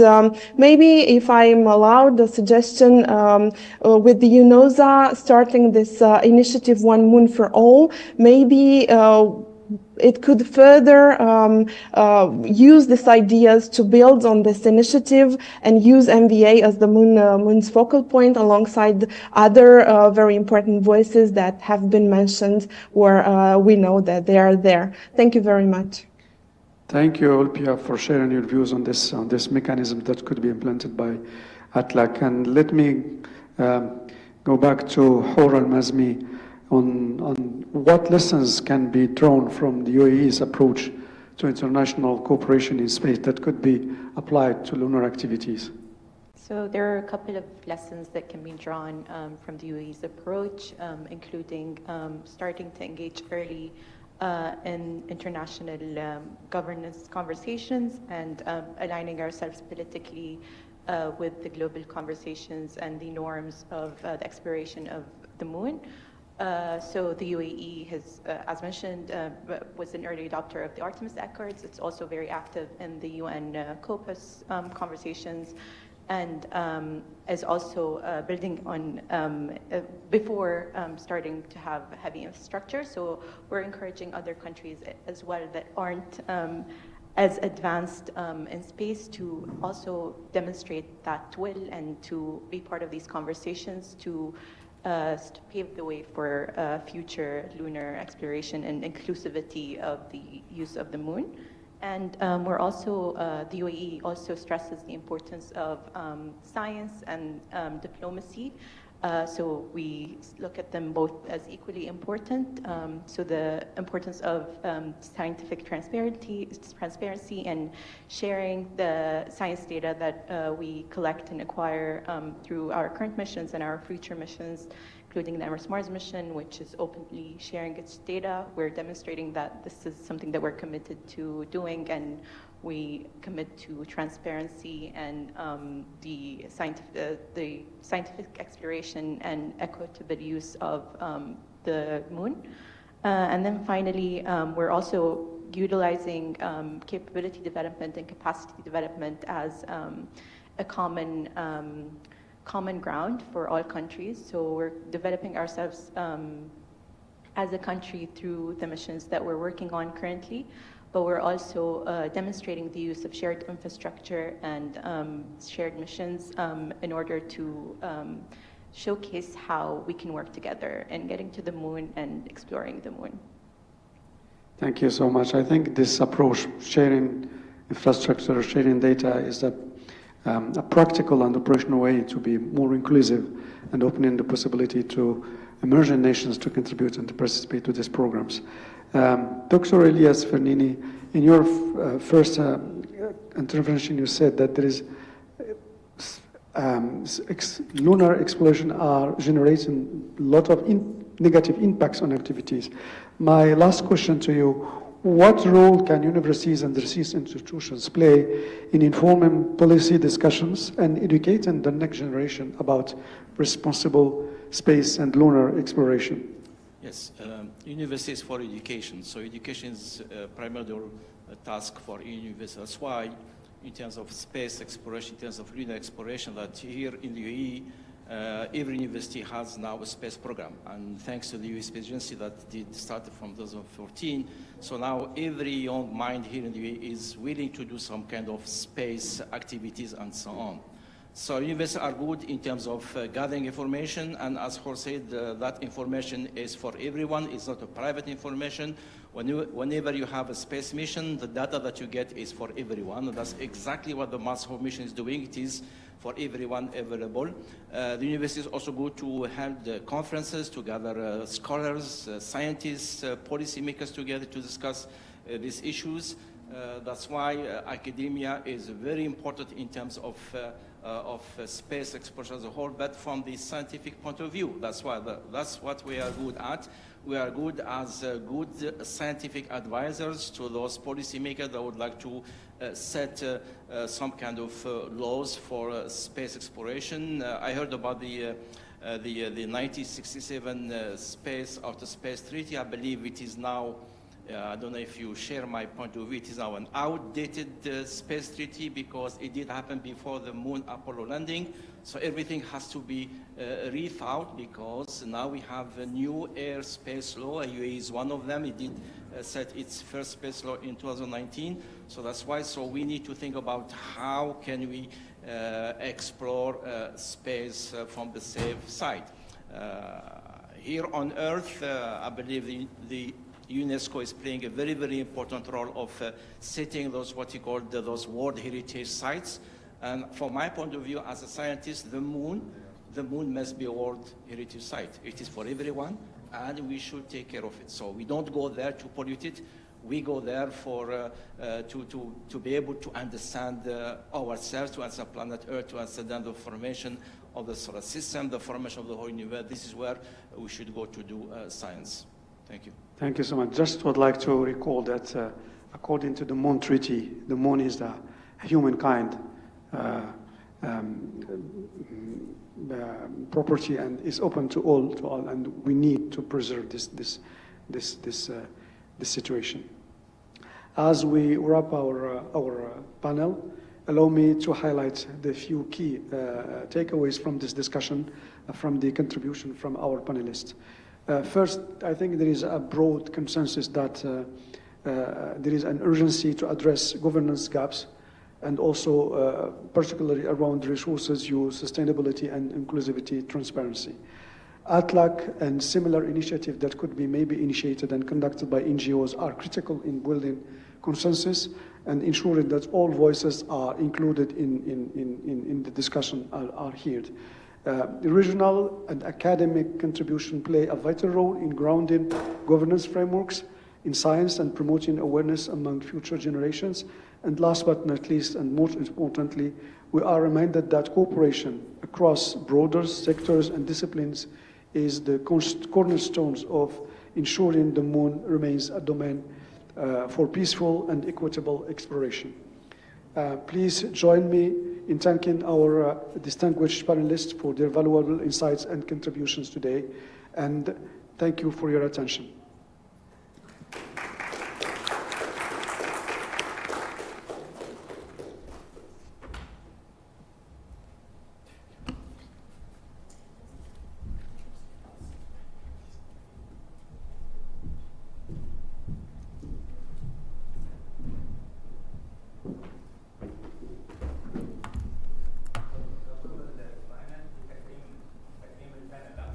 Hey.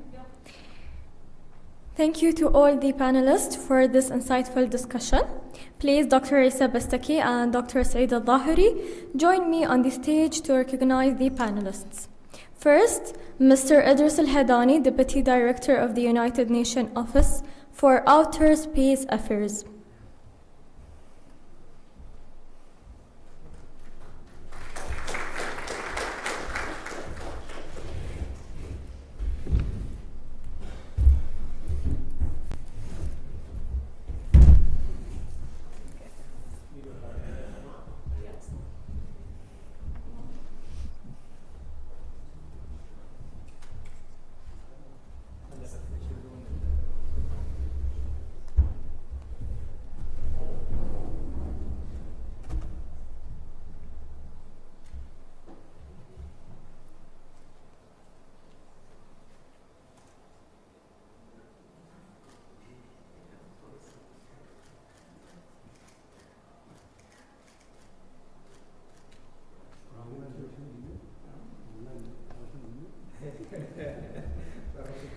Second, Engineer Hur Al-Mazmi, Senior Researcher, Space Science UAE Space Agency.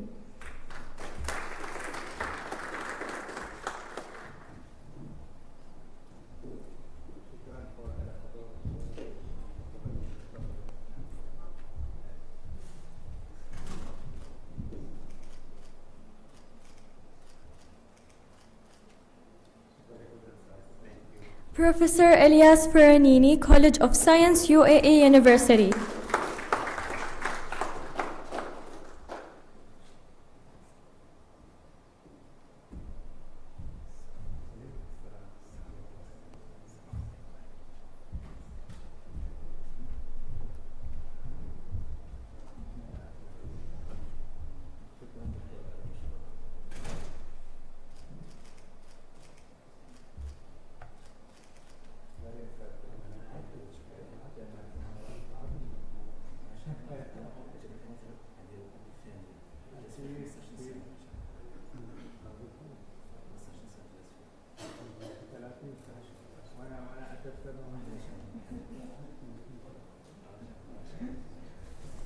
And now, as we near the end of this incredible day, we would like our distinguished guests, Dr. Isa Bastaki and Dr. Saeed Al-Dhahri, to deliver their closing remarks.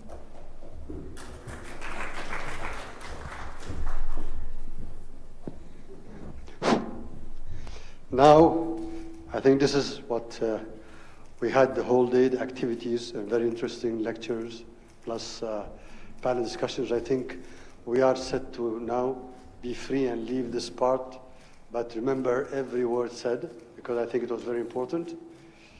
For me, I like to just talk about the history of UAE. You know that UAE was, or the Union was born in 1971. And in 1974, Sheikh Zayed, may he rest in peace, Tayyib al-Athara, met with NASA staff. One of them was Dr. Farouk al-Baz, to talk about his vision of future of being UAE as a part of that mission of going to the space and going to Mars and going to the moon. So it started from 1974. And then in 2006, there was another center created. It was called EIAST, Emirates Institute for Advanced Information and Technology, Science and Technology, EIAST. That was beginning of the space mission to be there. But officially, in 2014, there was a strategic, national strategy for innovation. And this was Sheikh Khalifa, may he rest in peace. His strategy was that to go in the sectors, 7 sectors, not limited, but 7. In transportation, health, education, water resources, renewable energy, space, and technology. So space was there again to be innovative in space missions. And this is how it started. So everything was done well until, and then in 2016, EIAST turned into Mohammed bin Rashid Space Center. Now we were ready to go to the next frontier of the space which we need to discover. UAE didn't start from today. Started since 1974, planned for it to reach. And now we have many astronauts that have gone to the International Space Station, like Hazza al-Mansouri and Dr. Sultan al-Niyadi, plus others are going. Our mission to Mars was successful, which was the Hope probe. And now we are planning to go to the moon. We started it, it didn't go well, but our leader said, congratulations to UAE, we reached that place. We'll continue doing it to make sure to reach it. So if you fall down once, you need to stand up again. His Highness Mohammed bin Rashid in his book said, don't fall down and stay there. Stand up again. This is what we look at. And His Highness Mohammed bin Zayed, he has a vision, says that in 50 years, if you do it well today, work well, invest well, And after 50 years, what will be? We will celebrate when we export the last barrel of oil. This is a vision very clearly written that will not depend on oil after 50 years, to 2071 exactly. Will not depend. What will depend on? Our innovations, other resources, other sources, all this together to make sure that we will be sustainable the same way we are living, even better. This is a very long strategy, and it's doing well. And then again, Sheikh Mohammed Rashid says that I don't like number two, I just want to be number one. And we all working to be number one. In many of the indices of the world, we have become number one. And again, he said, impossibility is not in the dictionary. So it means we don't believe in impossibilities. We engineers, we know, if anything, we can design it. It could work, but couldn't be cost effective, whatever, but it can be done. So there's no impossible in this universe. And so now we are going to the next stage. We are going to have a colony in Moon. And that colony should be a part of all the endeavors of the world. We need to work together to make sure that the Moon will be our next frontier. After that will be the Mars. Next frontier where we will stay there and live there, of course, and there'll be also visits from here to there. In the future, we'll have those tourist guides will be actually tourist guides to the Moon, not to somewhere else. All these are happening, and today was a very good example of how the world are working together to make the dream come true for the world, to be a better place and to find a better place. Thank you. Thank you. Dr. Gazapir Paldi, your closing remarks. Okay, I hope you can hear me. So first of all, I hope that you enjoyed this event. I certainly did from here. I didn't enjoy your food, but I can imagine. It was, some of you will tell me. So I think this was really a great event that has been organized by the University of Dubai and all the other participants from the United Arab Emirates that has shown to us their, let's say, determination to innovate, and as such, basically starting with a university where basically the preparation of the future, let's say, leadership of the country is taking place. And let me spend you a couple of words on this, because in 1969, for the people like me that were around, we are lucky to see the Apollo landing mission, which today, as you know, is the root of the International Moon Day. It was a very exciting period of time, and I have to say that we need to bring this excitement. My generation has been remembered as the Apollo generation.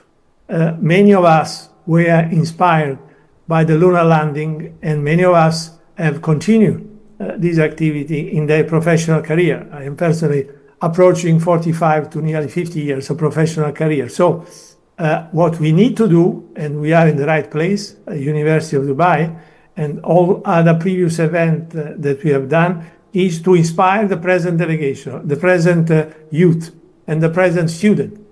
And of course, university has been.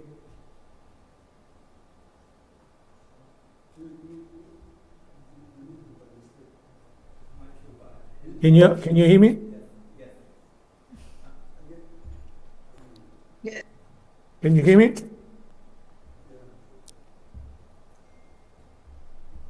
Hello? Yes, yes. Okay, I'm sorry. I thought that was. Okay, I'm sorry. So I was just about to conclude by saying that, of course, we need to basically inspire the next generation with the Moon Village generation, because basically this goes beyond the Artemis, beyond the ILRS. As we all said, the moon is the exploration for all humanity, and therefore we need to involve everyone. So I'd like to conclude by again thanking University of Dubai, UAE. I hope that this is a good starting point for UAE to get even a broader and in-depth, let's say, involvement. as already they do in many other fronts. And I like to take the opportunity to mention two final, let's say, announcements. One, which has already been made by Dr. Nasser Al-Sahaf, that IMD global events are still, let's say, possible to be submitted till the 31st of October. So we're really looking forward to increase our participation. IMD is an important platform for outreach, and that's exactly what we try to do. And then the final is that we have our next workshop of the MVA is scheduled for 3rd and 4th of December in Torino, Italy. Again, thank you to everyone, to all the participants, and shukran. Thank you. Dr. Saeed Al-Zahiri, your closing words.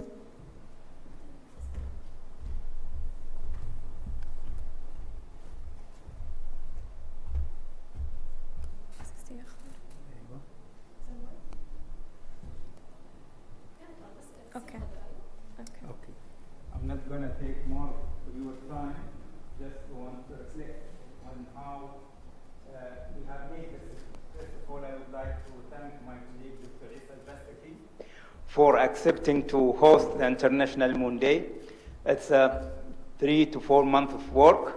I remember when we were approached by the MVA, IMD, to host this event. We did this on a weekly basis. There was every week there is a 1-hour meeting planning for this event. So I would like to thank, first of all, MVA, Moon Village Association.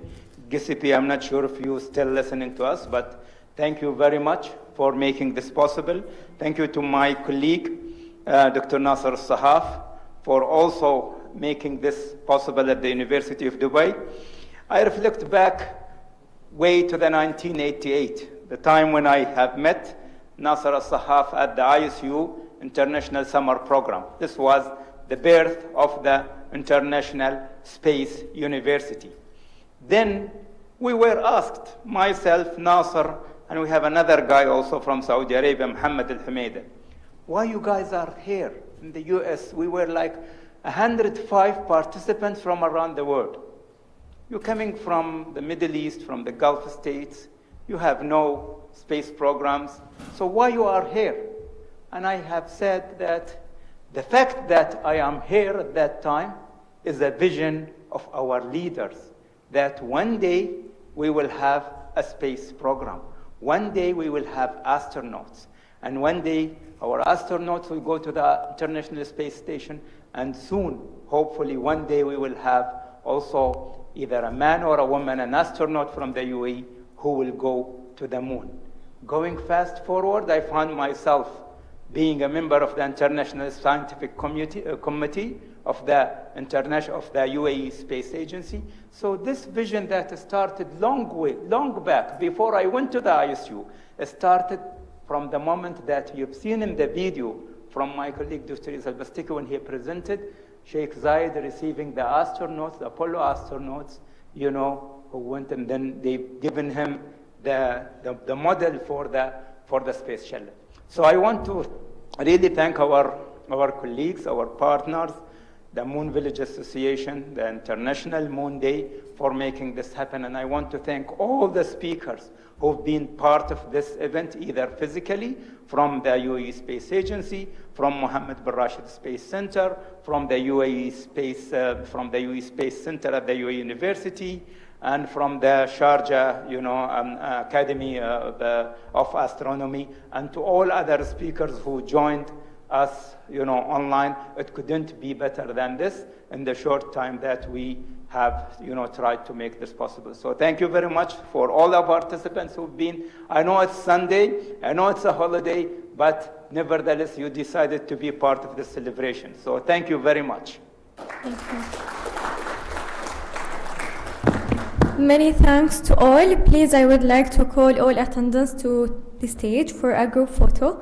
Thank you for being a part of International Moon Day 2025.